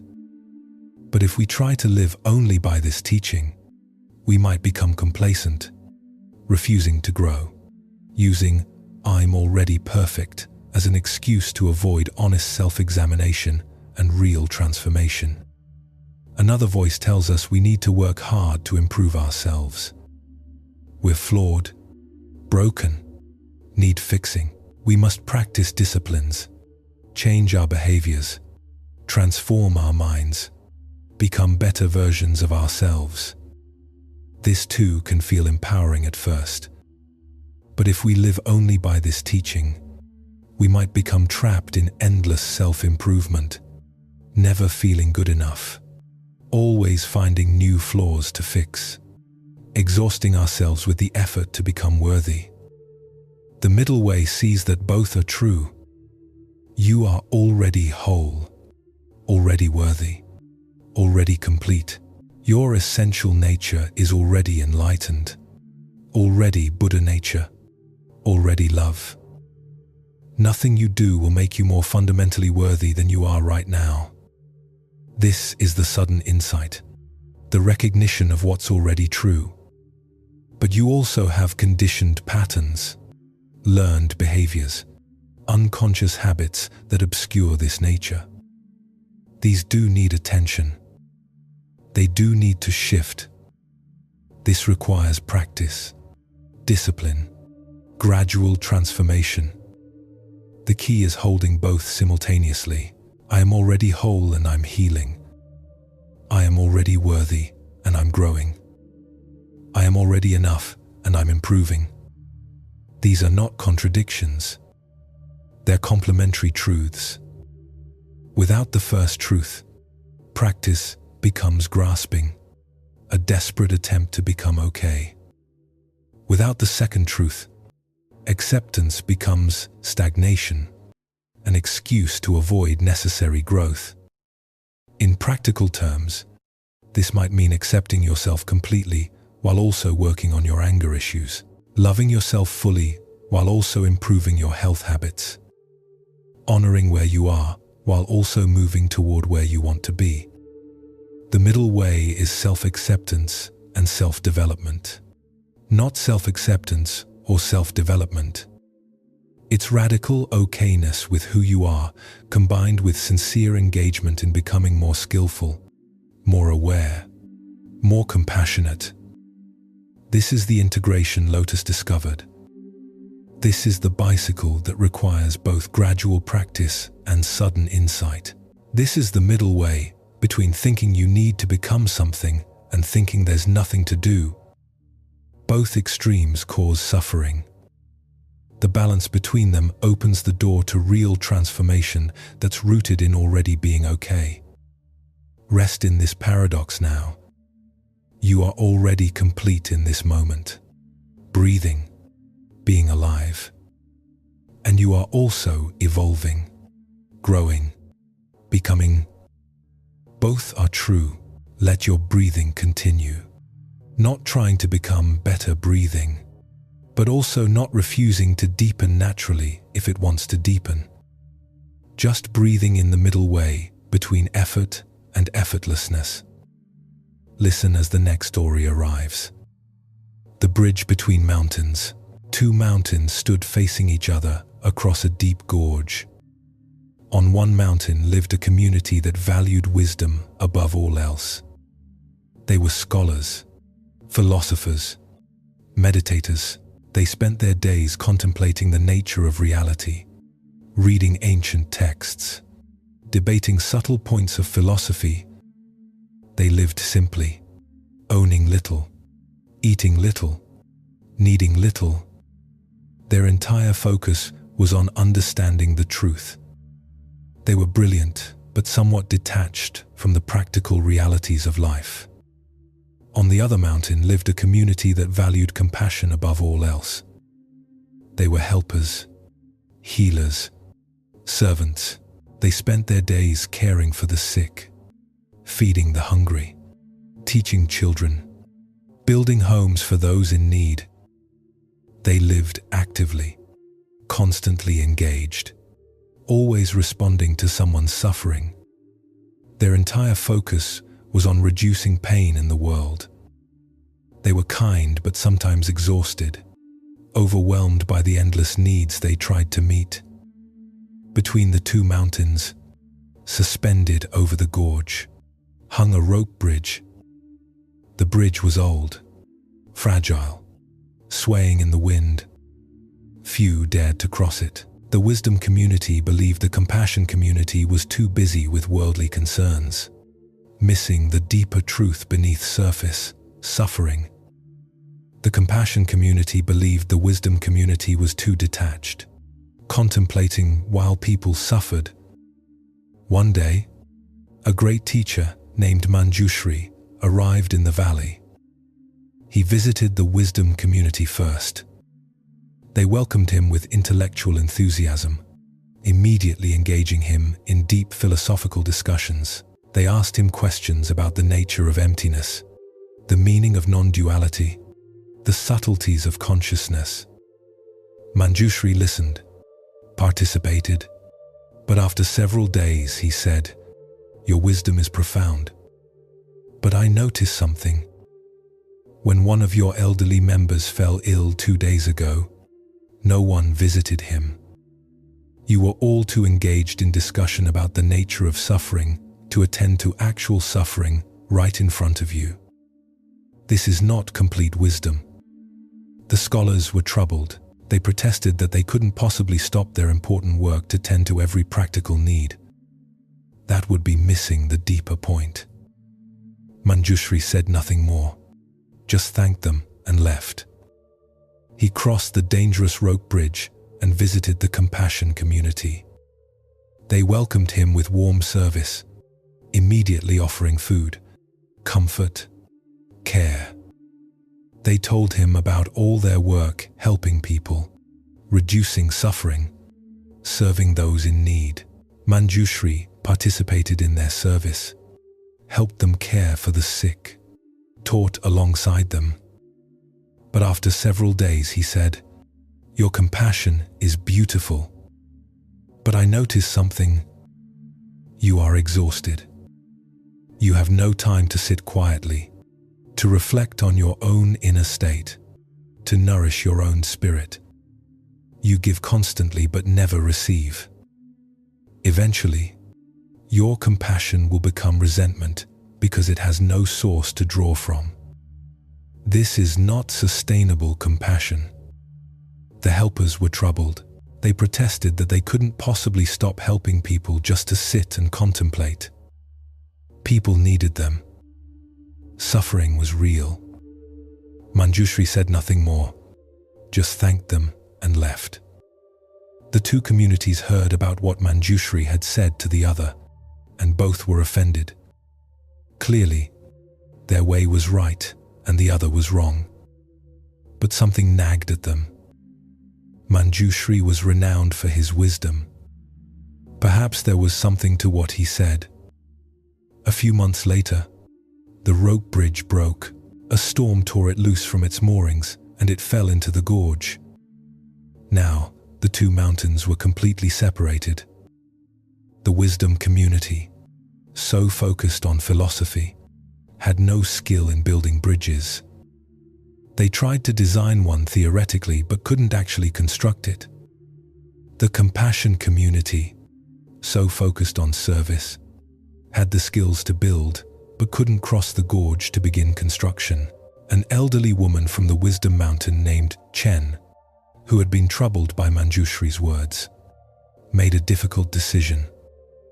She climbed down her mountain, traveled around the gorge, and climbed up to the compassion mountain.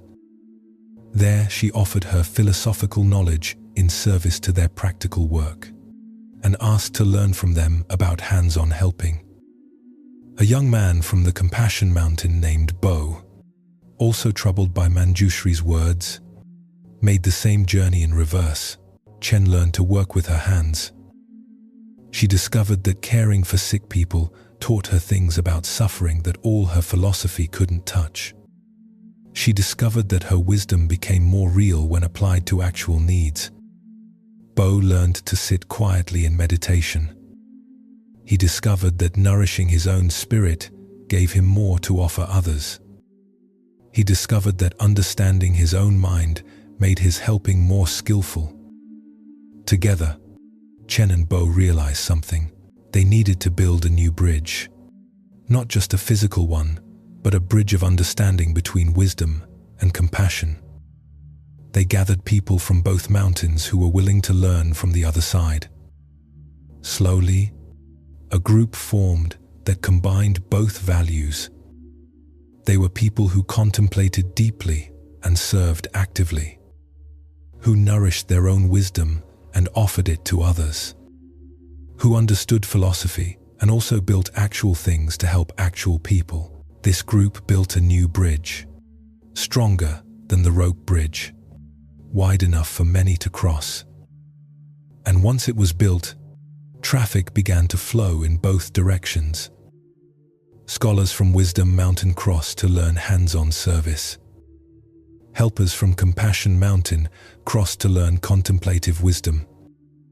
And in the center of the bridge, halfway between the mountains, they built a small temple where both could be practiced together. Manjushri returned one day and saw the new bridge, saw the temple in the middle, saw people moving between wisdom and compassion, between contemplation and action, between understanding and service. He smiled. "Now," he said, "you understand the middle way. Wisdom without compassion is cold philosophy that serves no one. Compassion without wisdom is exhausting service that eventually burns out. But wisdom, informed by compassion, becomes engaged understanding. Compassion informed by wisdom becomes sustainable service. Together, they create the complete path." This teaching cuts to the heart of how we live meaningful lives. Some of us emphasize understanding. We read, we study, we contemplate, we try to figure everything out. We value knowledge, insight, clarity of thought. But if we never apply what we understand, if we never serve anyone with our wisdom, if we never get our hands dirty, helping actual people with actual problems, our understanding remains abstract and incomplete. We might be brilliant, but we're not useful. We might be wise, but we're not kind. Others of us emphasize action. We help, we serve, we give, we care for others constantly. We value compassion, generosity, practical assistance, but if we never take time to nourish ourselves, if we never reflect on our own patterns, if we never sit quietly to replenish our inner resources, eventually we become exhausted helpers, serving from depletion rather than fullness. We might be kind, but we're running on empty. We might be generous, but we're burning out. The middle way is integrating both, developing wisdom and expressing it through compassionate action, practicing compassion and deepening it through wise reflection, building your understanding and using it to serve, serving others and learning from that service. This is the bridge between the two mountains. This is where wisdom and compassion meet and become one integrated practice. In your daily life, this might mean balancing time for reading and learning with time for serving and helping. It might mean taking what you understand about yourself through therapy or meditation and using it to show up better for others. It might mean letting your experiences of service teach you about human nature and suffering. The middle way is not choosing between being a contemplative or an activist. It's being both, letting each inform the other, letting wisdom guide compassion, and compassion humanize wisdom. Consider where you naturally lean. Do you lean toward understanding but struggle with action? Then challenge yourself to serve, to help, to get involved practically. Do you lean toward action but struggle with reflection? Then challenge yourself to sit still, to study, to nourish your own depth. The middle way is not staying in your comfort zone. It's stretching toward the opposite quality until you can hold both with equal ease. Breathe gently now. You don't need to be perfectly balanced in this moment. Just notice where you are, where you lean, where you might need to grow. Your breath continues whether you're thinking deeply or helping actively. It integrates both being and doing effortlessly. Learn from it. Rest as another story comes. The Emperor's Question. A young emperor named Akihito had inherited his throne at age 20. He was intelligent, well-educated, and deeply concerned with being a good ruler. But he was also tormented by doubt about how to govern wisely. He consulted with two advisors who gave him completely opposite counsel. The first advisor, General Takeshi, believed in strong authority. "Your Majesty," he would say, "you must rule with a firm hand. The people need clear laws, strict enforcement, strong boundaries. Without your authority, there will be chaos. You cannot be soft. You cannot waver. You must be decisive, powerful, willing to use force when necessary. This is how kingdoms remain stable." The second advisor, Minister Hana, believed in gentle guidance. "Your Majesty," she would say, "you must rule with compassion. The people need understanding, forgiveness, flexibility. Without your mercy, there will be resentment and rebellion. You cannot be harsh. You cannot be rigid. You must be kind, patient, willing to listen and adapt. This is how you win hearts." For months, Akihito swung between these two approaches. When he followed General Takeshi's advice, implementing strict laws and harsh punishments, order was maintained, but resentment grew. People obeyed out of fear but not love. When he followed Minister Hana's advice, showing leniency and forgiveness, people felt cared for, but some took advantage, knowing there would be no real consequences. Neither approach alone seemed to work. Akihito fell into deep confusion and despair. He stopped eating. He couldn't sleep.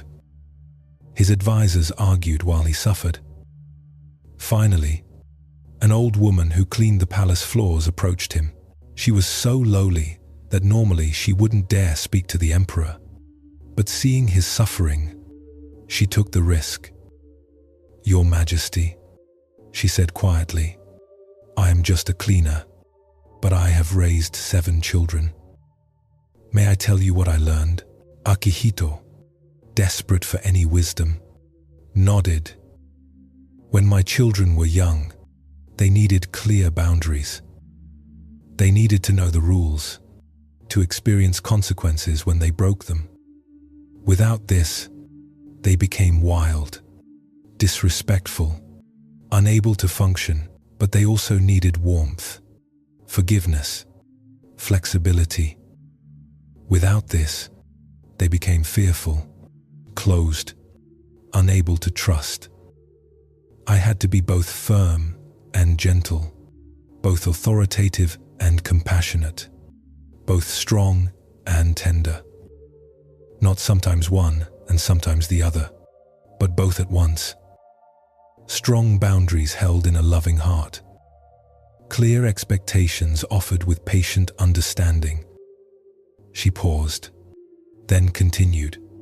"A child who experiences only authority becomes obedient but broken inside. A child who experiences only permissiveness becomes confused and lost.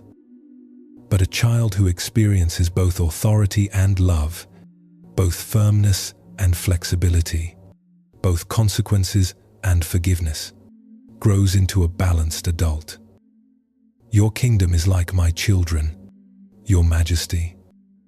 The people need both your strength and your heart." Akihito listened deeply. That night, he didn't sleep, but not from anxiety. He was contemplating what the old woman had said. He saw that General Takeshi and Minister Hana were both partially right and partially wrong. He needed both wisdom traditions, not choosing between them, but integrating them. The next day, he called his advisors together and announced a new approach. "We will enforce laws firmly, but with compassion in our hearts. When someone breaks a law, there will be consequences. But these consequences will be designed to restore rather than merely punish. We will maintain clear boundaries about acceptable behavior. But we will also listen to people's circumstances and adapt when wisdom calls for it.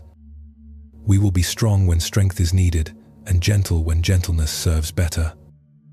We will not be soft and we will not be harsh. We will be balanced. General Takeshi objected. You cannot be both strong and gentle. You must choose. Trying to do both will just confuse people. Minister Hana objected. You cannot be both firm and compassionate. You must choose.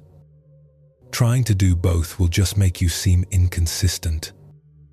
But Akihito held firm. I will not choose between my strength and my heart. Both are necessary. A good ruler needs both. I will learn to be both, not one or the other. Over the following years, Akihito developed this integrated approach. When bandits terrorized a province, he sent troops to stop them firmly. But he also sent resources to address the poverty that had driven people to banditry in the first place. When corrupt officials were discovered, he removed them from power decisively. But he also investigated what had corrupted them and changed the systems that enabled corruption. When laws proved unjust, he changed them.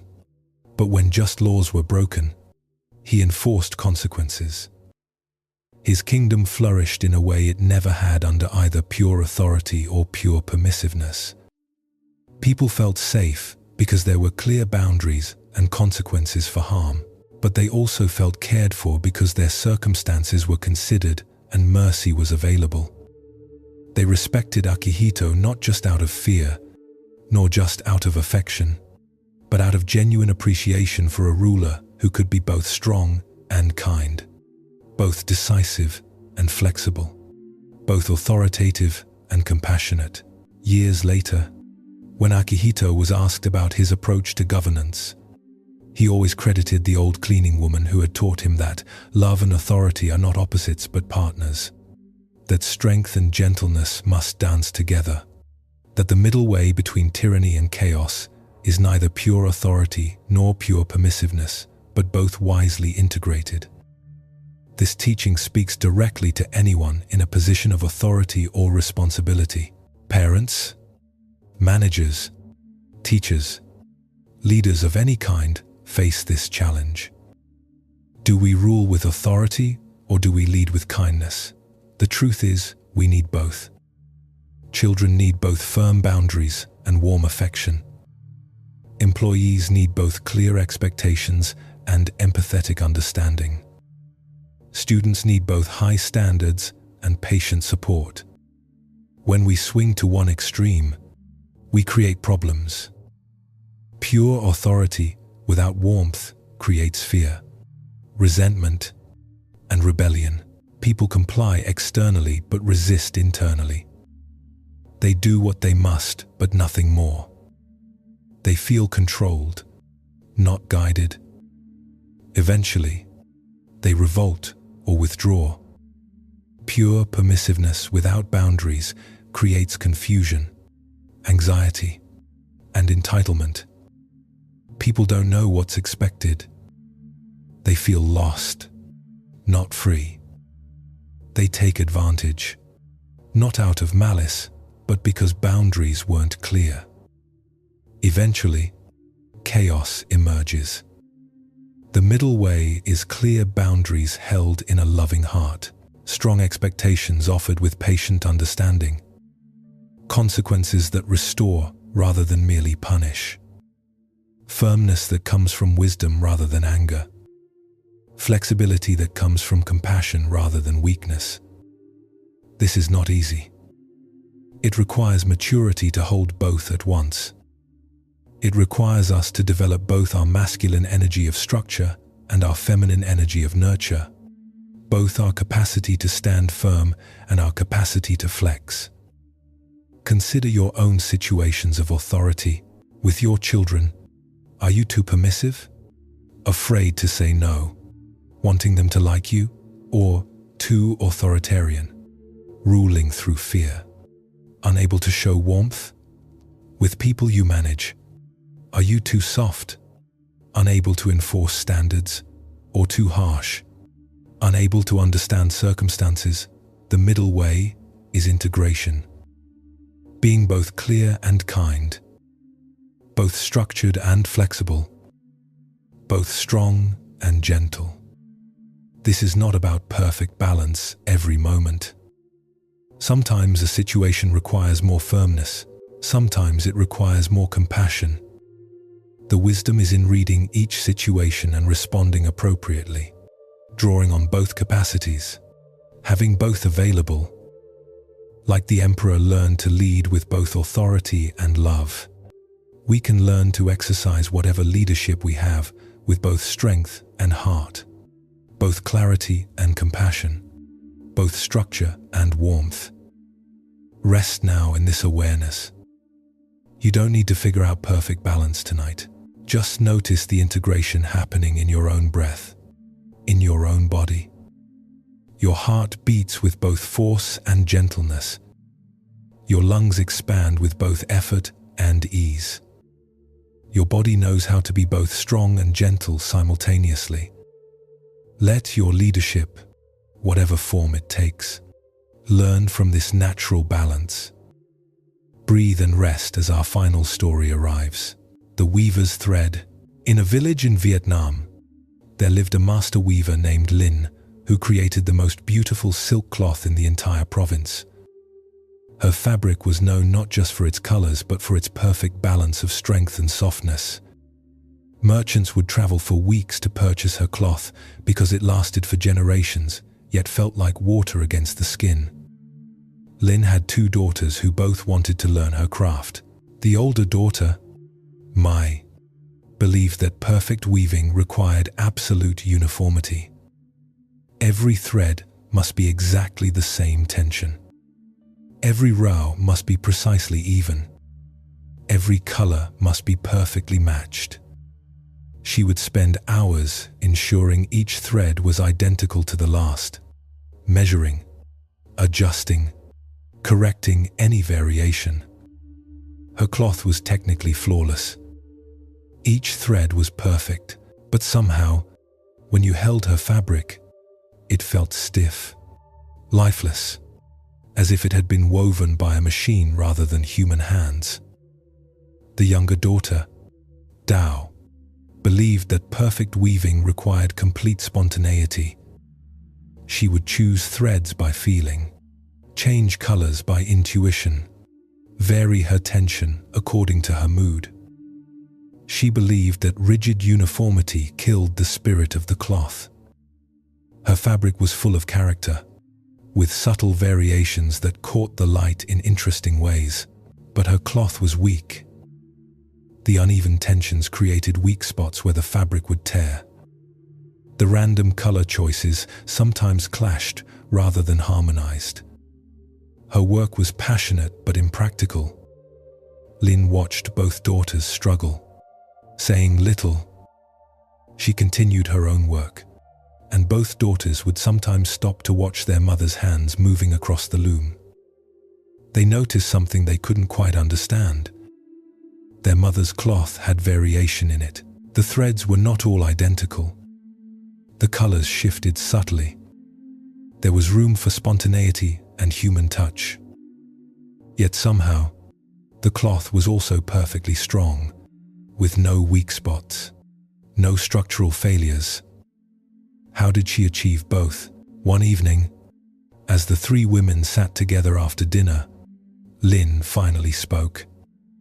"You have both misunderstood the nature of weaving.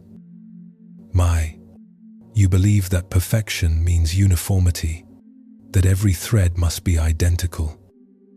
But cloth is not made of one thread. It is made of thousands of threads working together. If every thread is exactly the same, the cloth has no life, no character, no soul. You are trying to eliminate variation, but variation is part of beauty." Mai protested.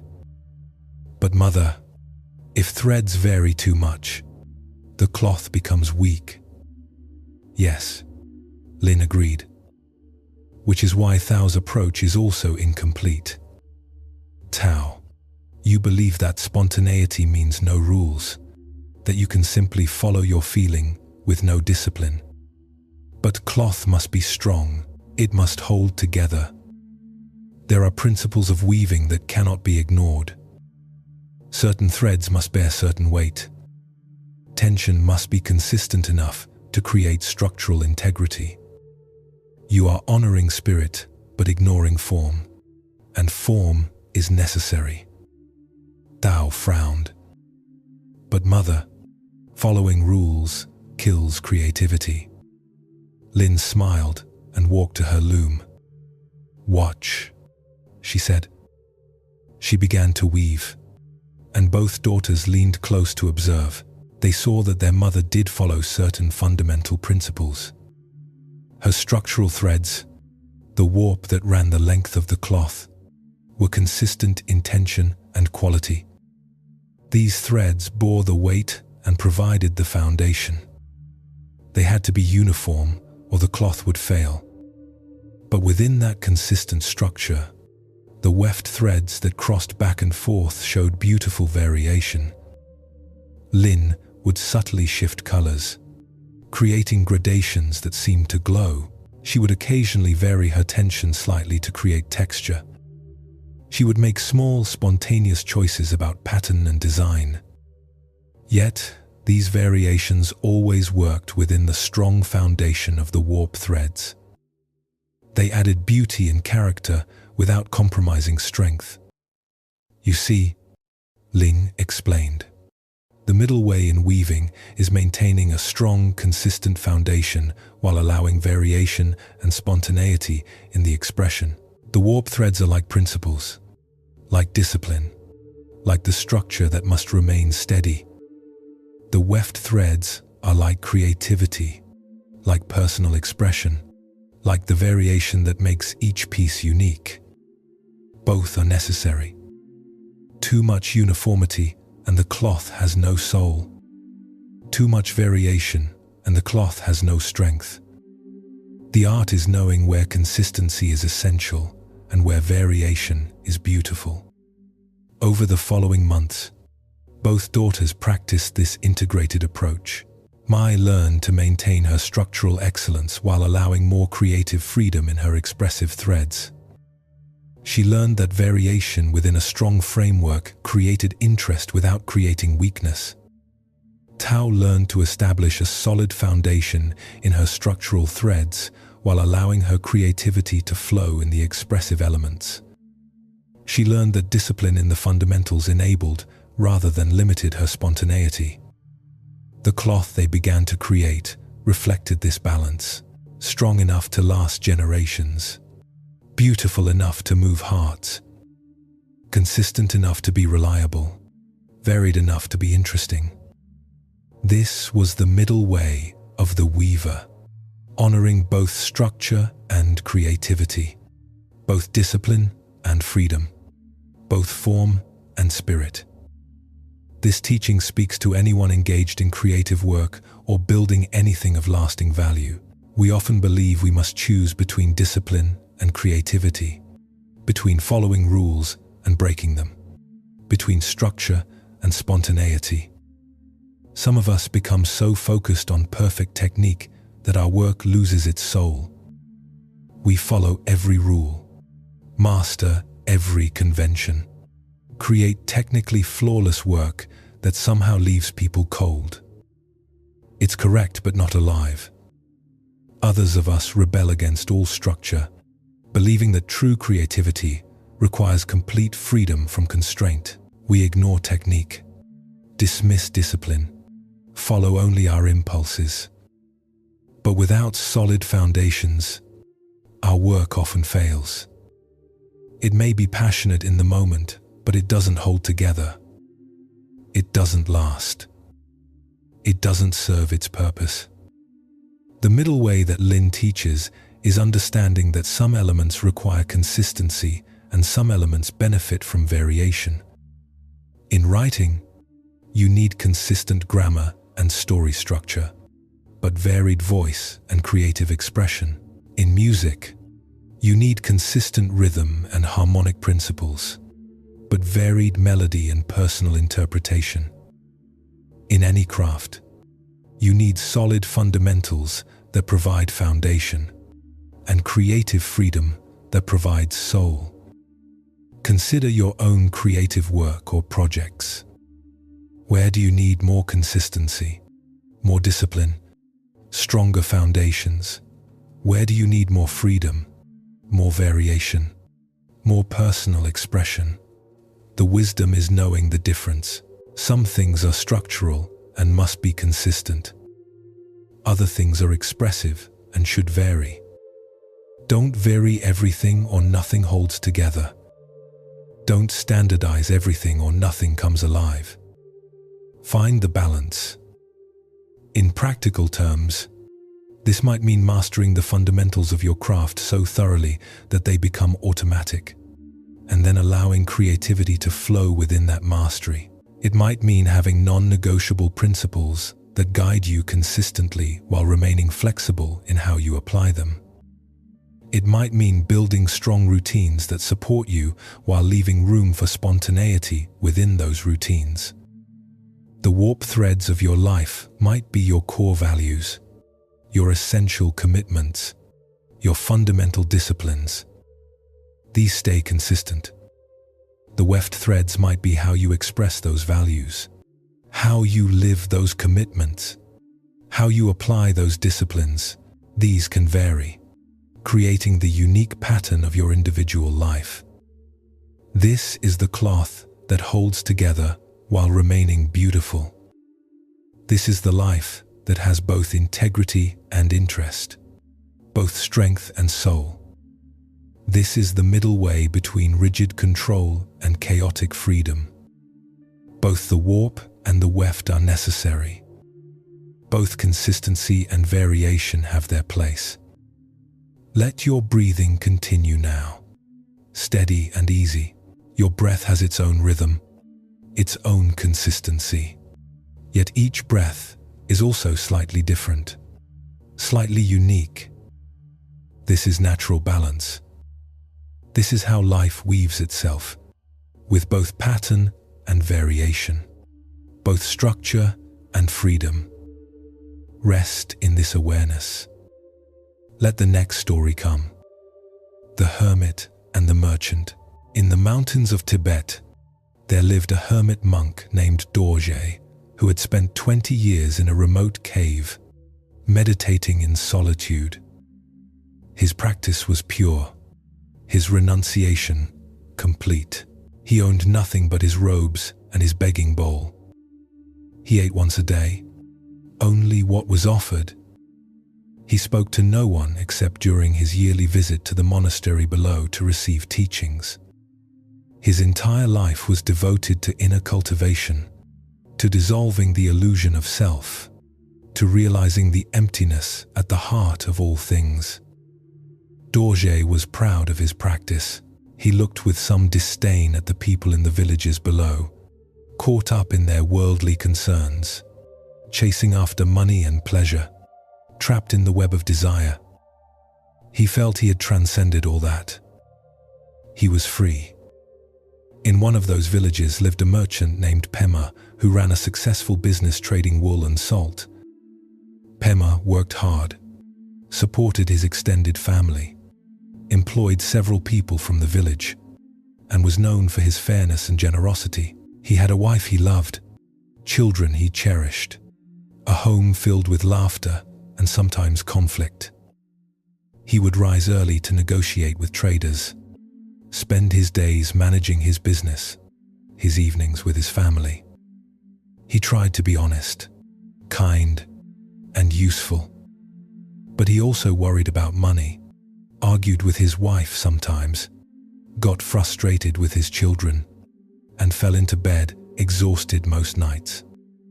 One winter, a great teacher named Rinpoche came to the region. Both Dorje and Pema went to receive teachings. Dorje descended from his cave, confident that his 20 years of practice made him an advanced student.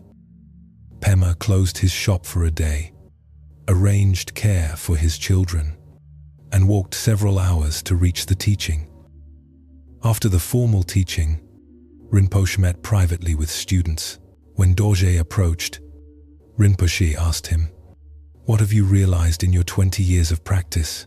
Dorje described his meditation experiences, his insights into emptiness, his freedom from desire, his transcendence of worldly concerns. Rinpoche listened carefully, nodding.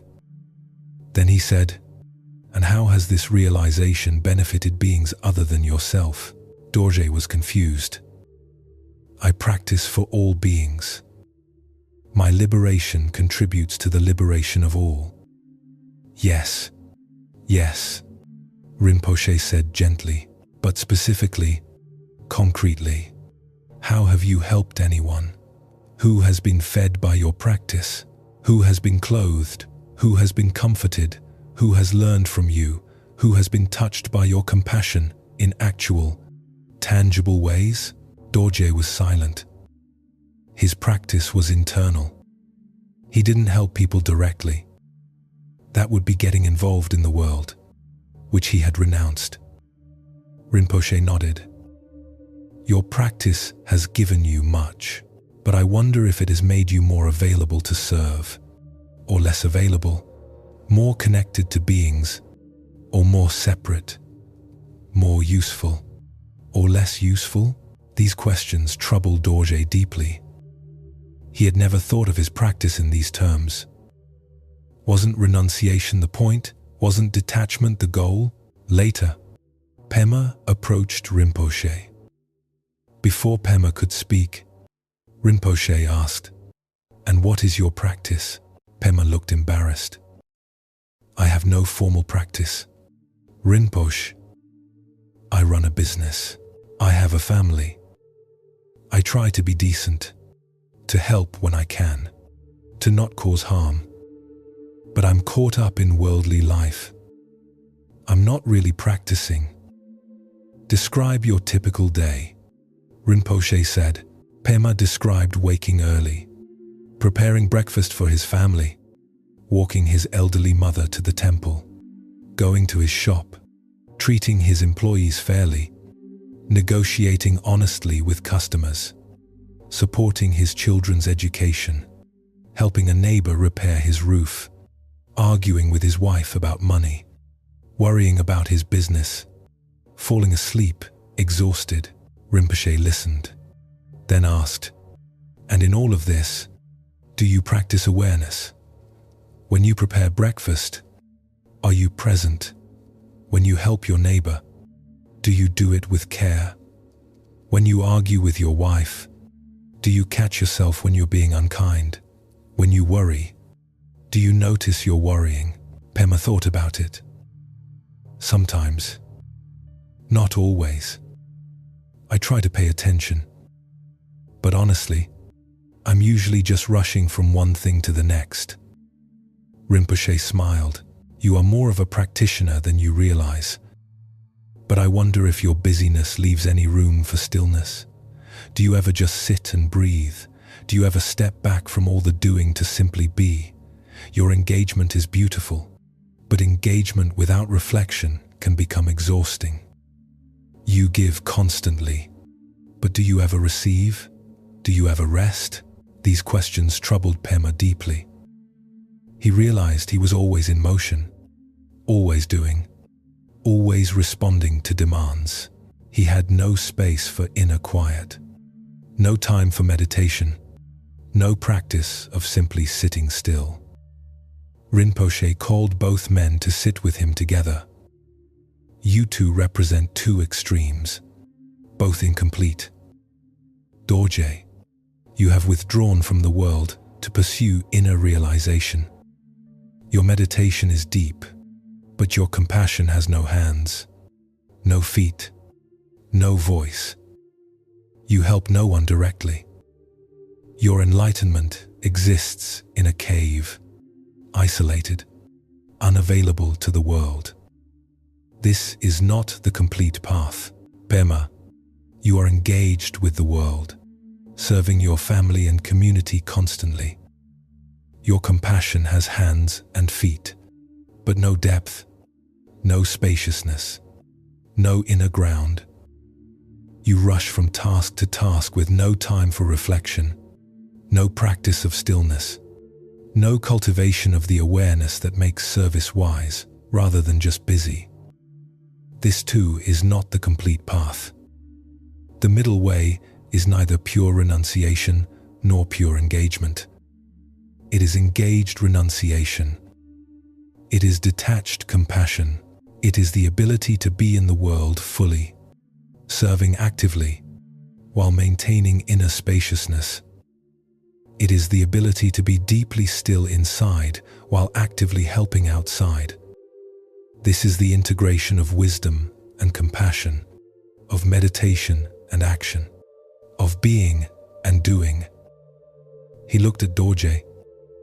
You must come down from your cave, not permanently, but regularly. Bring your meditation into the world. Let your realization express itself through service. Teach children. Help the sick. Share what you've learned. Your meditation will actually deepen when you test it in the messy reality of human relationship. Wisdom without compassion is sterile. He looked at Pema. You must go up into the mountains. Not permanently, but regularly. Step back from the constant doing. Sit still. Meditate. Create space for inner cultivation. Your service will actually improve when you give it roots in stillness. Compassion without wisdom is exhausting. Over the following years, both men adjusted their practice. Dorje spent 6 months in retreat and 6 months in the village, teaching, helping, serving. He discovered that his meditation became more real when it had to work in actual situations with actual people. His insights about emptiness were tested when someone was rude to him. His equanimity was challenged when he had to help someone who annoyed him. His practice deepened through this testing. Pema built a small meditation hut behind his home. Each morning before his family woke, he would sit for an hour in silence. Each evening after his work was done, another hour. He discovered that this stillness gave him reserves he didn't have before. He was less reactive with his wife, more patient with his children, more clear-minded in his business decisions. His engagement improved because it was rooted in something deeper than just constant doing. Years later, when Rinpoche returned, he found both men transformed.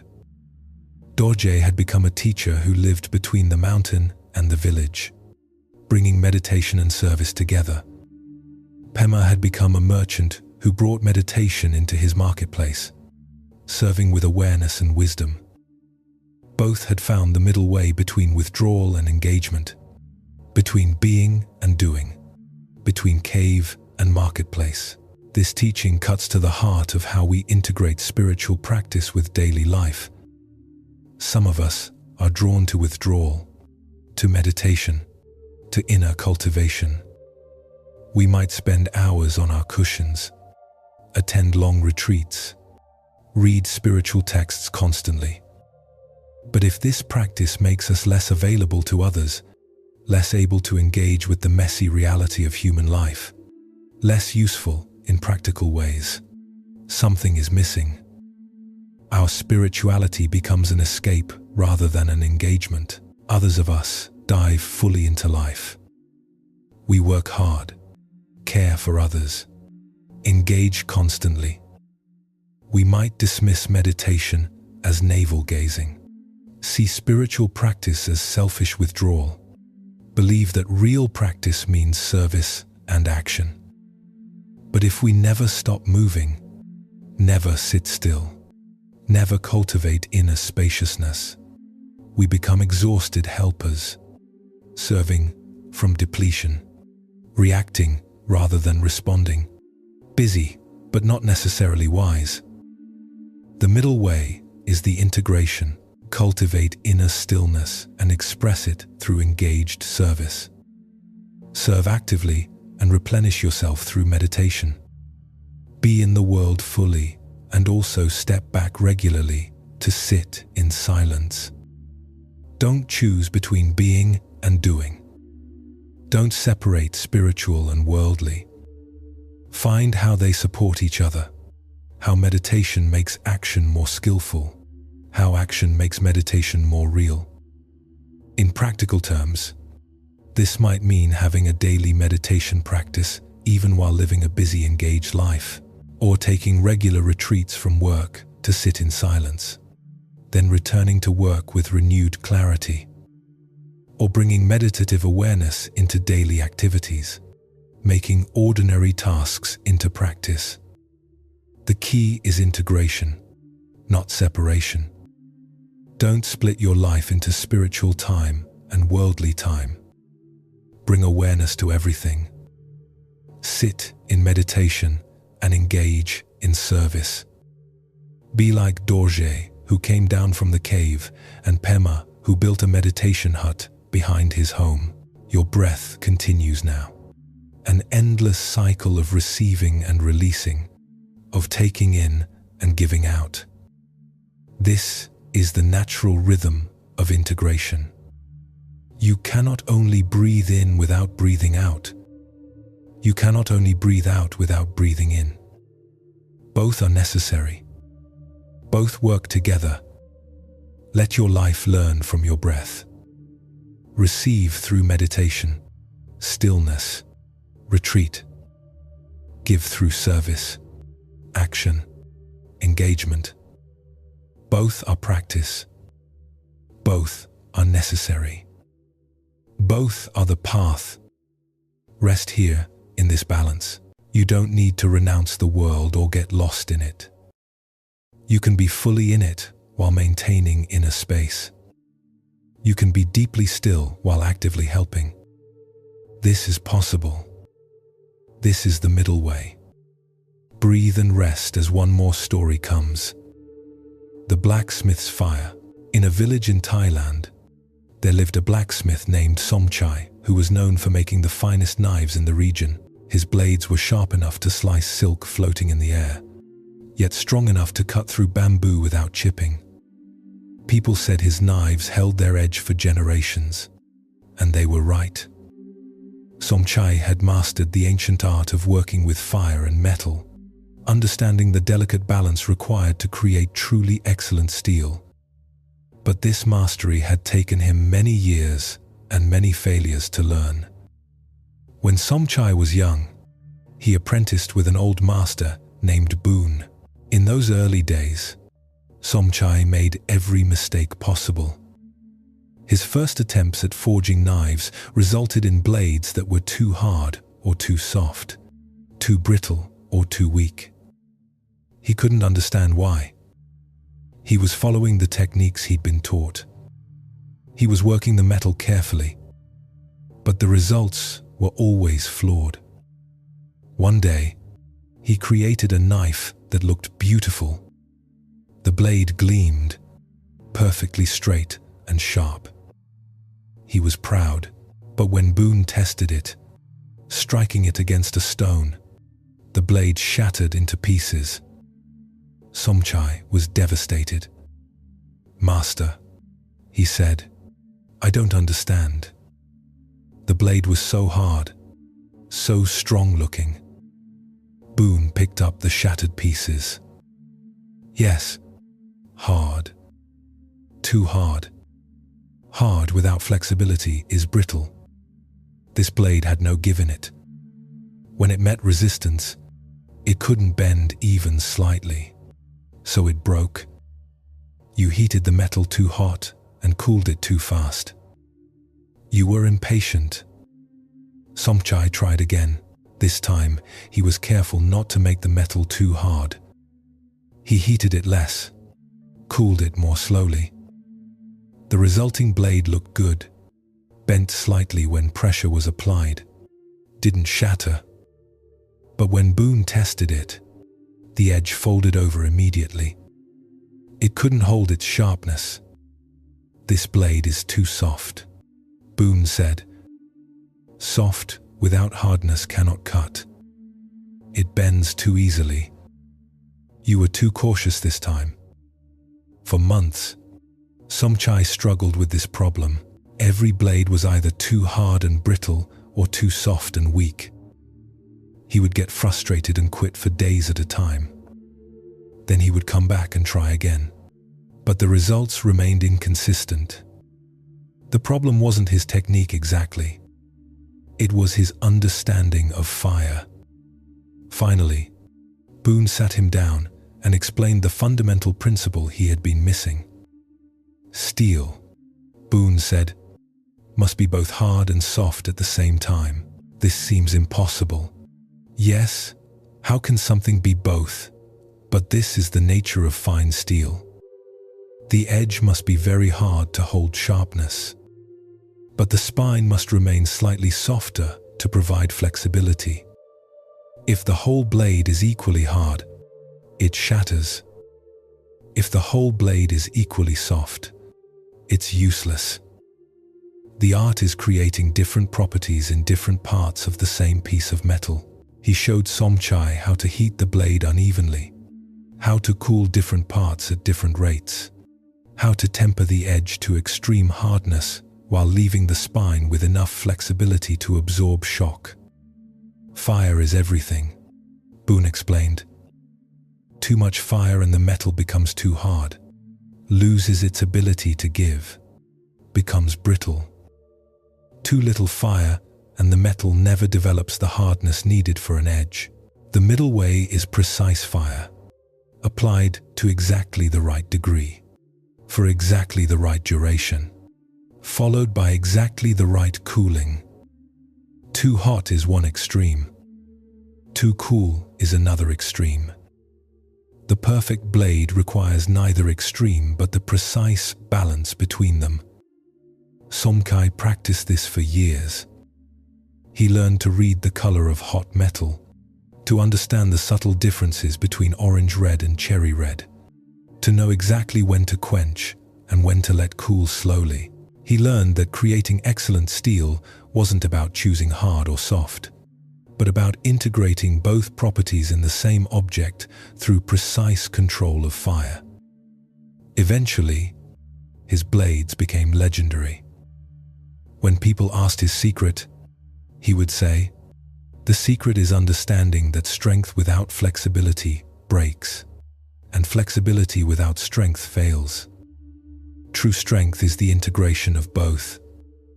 A blade must be hard where it needs to cut and soft where it needs to bend. This requires precise fire, neither too hot nor too cold, but exactly right."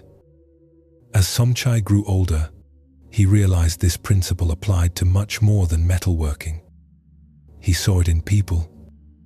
Those who were too hard, too rigid in their views, too unbending in their positions, would eventually break when life struck them with unexpected force.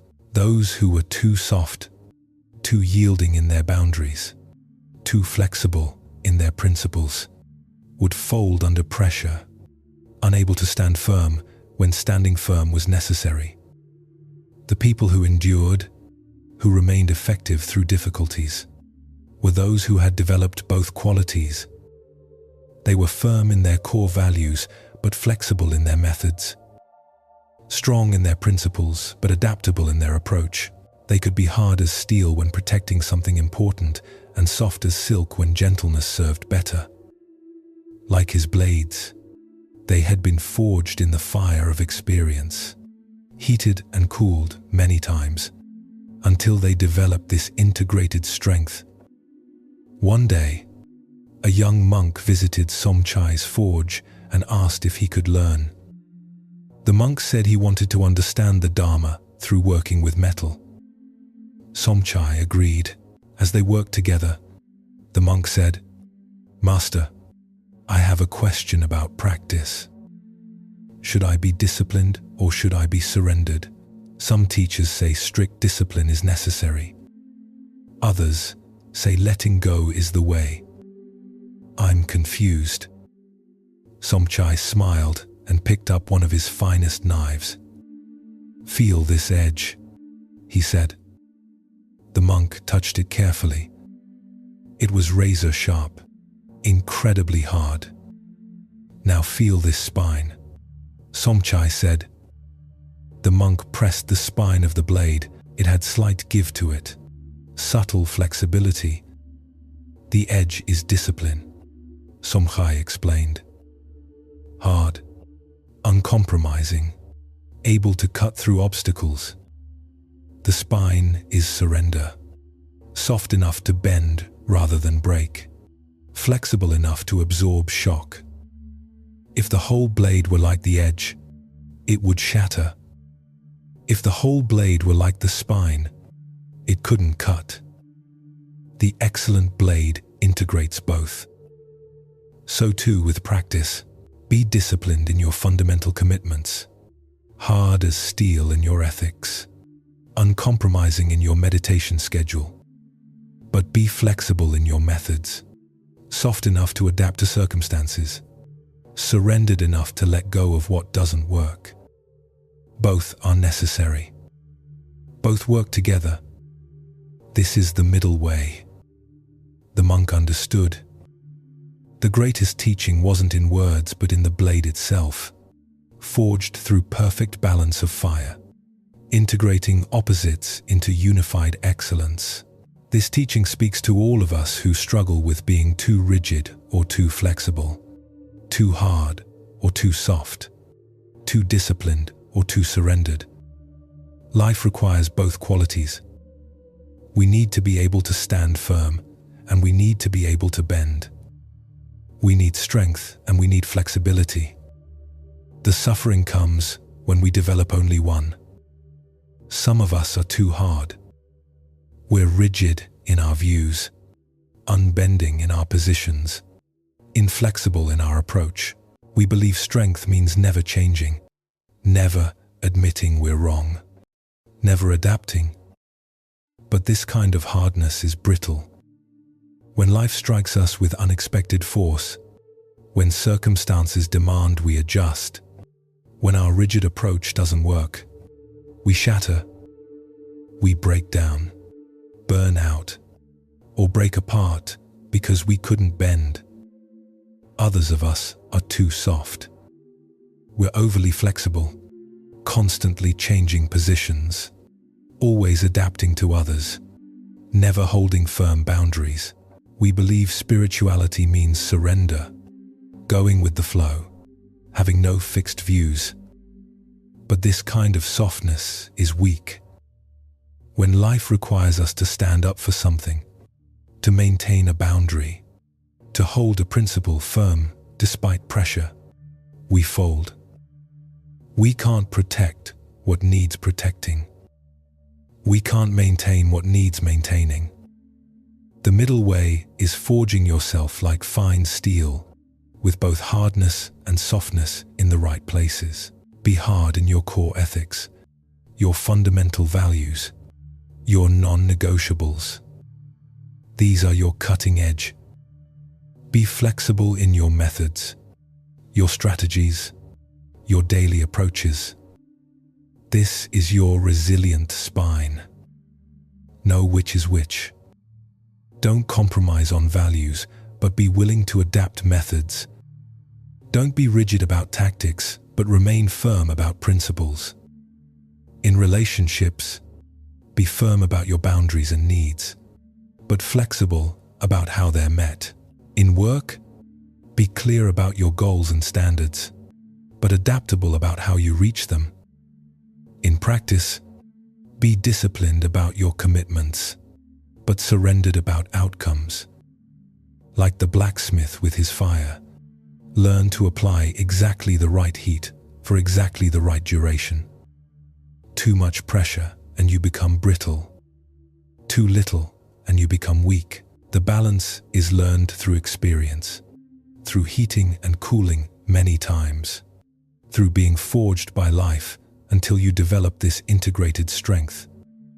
Your breathing continues, neither forcing nor collapsing, neither rigid nor limp, but perfectly balanced between effort and ease. Your heart beats firmly, yet flexibly, maintaining its rhythm, yet adapting to your needs. Your body knows about integrated strength. Let your character learn from your body. Let yourself be forged through experience into someone who can be both hard and soft, both firm and flexible, both strong and gentle, each in its right place and right time. Rest now in this balance. You are being forged even now by the experiences of your life. Trust the process. Trust that each heating and cooling, each challenge and rest, each pressure and release is creating integrated strength within you. Sleep deeply now. The forging continues even in sleep. Rest well. The circle of seasons. An old gardener named Yuki tended a large temple garden in Kyoto. The garden was her life's work, and it was beautiful in all seasons. Spring brought cherry blossoms. Summer brought deep green shade. Autumn brought fiery maples. Winter brought elegant starkness. Snow on pine boughs. Bare branches revealing hidden patterns. One spring, a young monk named Ren came to work with Yuki.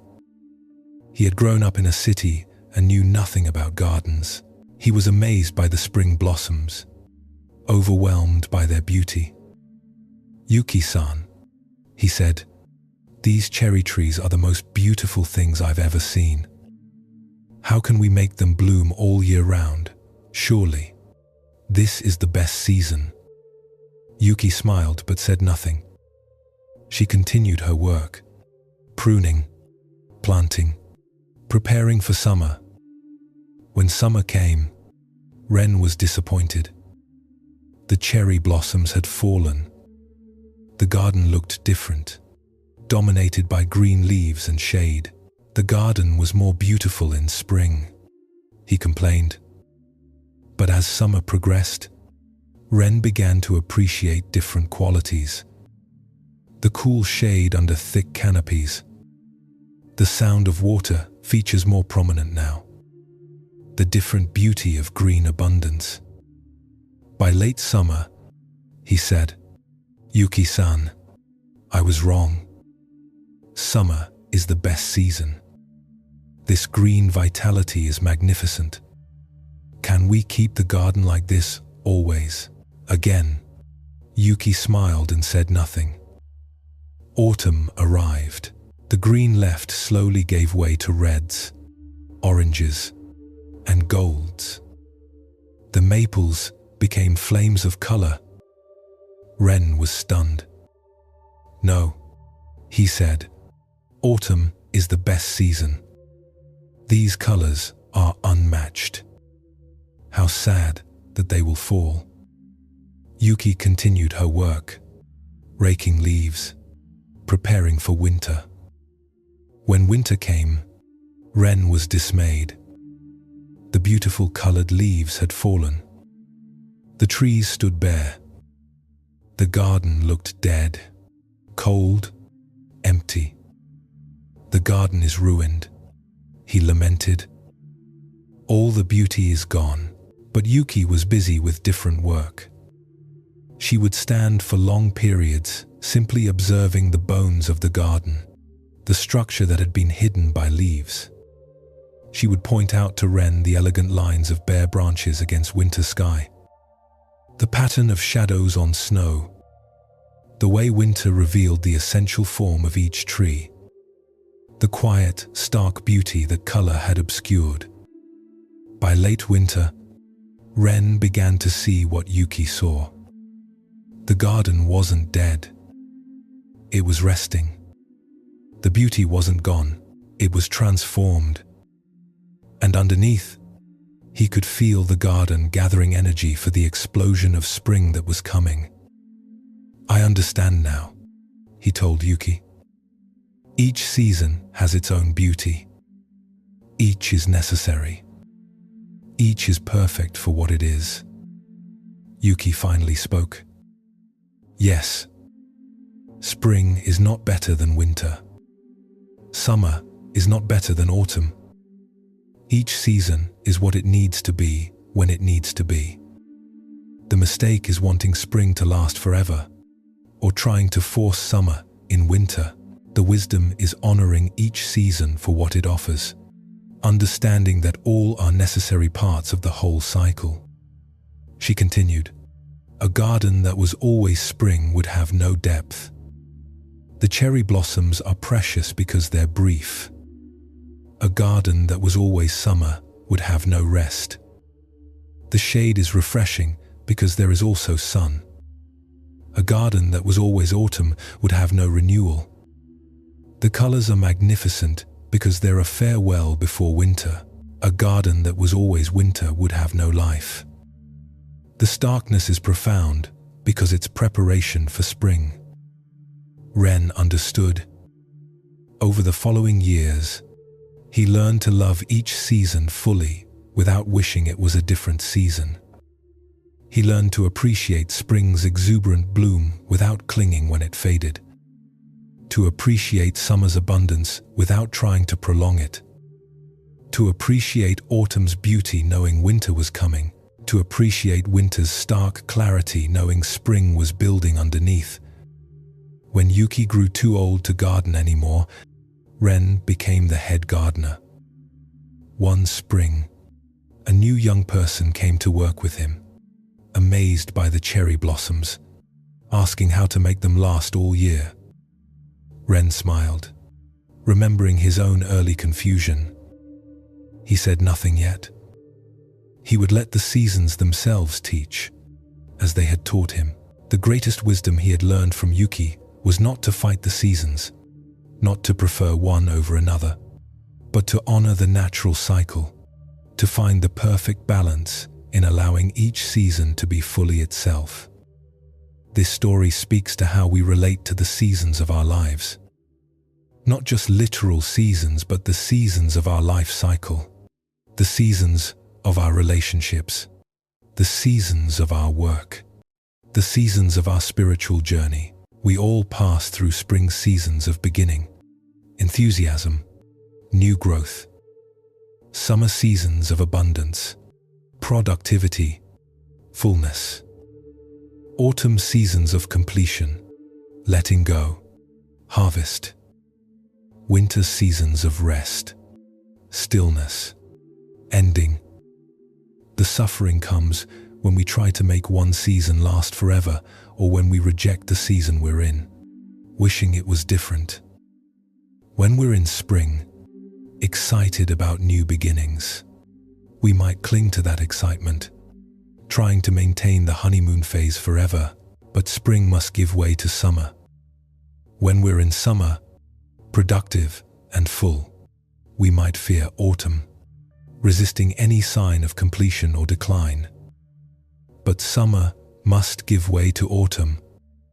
When we're in autumn, letting go and ending, we might fight against it, refusing to accept what's finishing. But autumn must give way to winter. And when we're in winter, resting and releasing, we might despair, believing winter means permanent death rather than preparation for new spring. But winter always gives way to spring again. The middle way is honoring the season you're actually in. Not the season you wish you were in or the season you used to be in, but the season you are in right now. If you're in a spring season, beginning something new, honor the enthusiasm and growth without expecting it to stay this easy. If you're in a summer season, working hard and producing, honor the fullness without burning yourself out, trying to maintain it forever. If you're in an autumn season, completing something, honor the endings without fighting against natural completion. If you're in a winter season, resting and integrating, honor the stillness without panicking that nothing's happening. In relationships, This means accepting that relationships have seasons too. The spring of falling in love, the summer of building a life together, the autumn of facing challenges and losses, the winter of deep rest and renewal, and then new springs of reconnection. Fighting these seasons creates suffering. Honoring them creates resilience. In work, this means accepting that careers have seasons. Learning, producing, mentoring, completing, resting, beginning again. Fighting these seasons creates burnout. Honoring them creates sustainability. In spiritual practice, this means accepting that practice has seasons. Times of great clarity, times of confusion, times of deep peace, times of struggle, times of breakthrough, times of integration. All are necessary. All are part of the path. The middle way is not trying to be in a different season than you are. It's bringing full presence to this season, whatever it is, trusting that it will naturally give way to the next season when the time is right.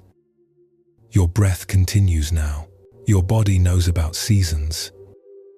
Childhood, adolescence, adulthood, elderhood, growth, plateau, decline, rest.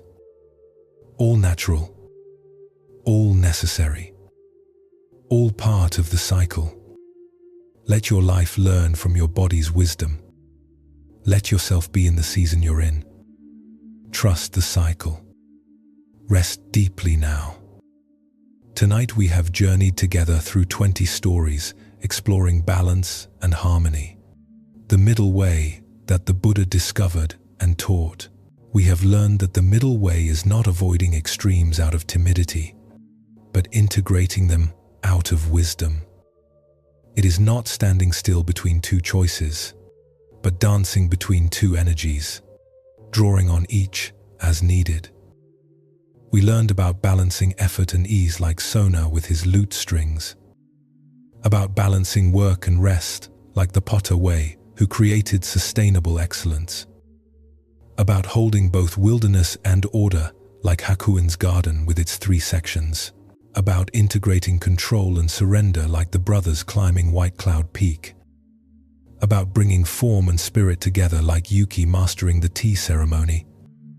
We learned about cutting trees with gratitude like Koji found under Bankei's guidance, about balancing fairness and generosity like Chen the merchant, about integrating worldly life and spiritual practice like Jiko and Hana, about working with materials rather than against them like Setsuko taught about clay, about holding both yang activity and yin stillness like the temple of morning and evening.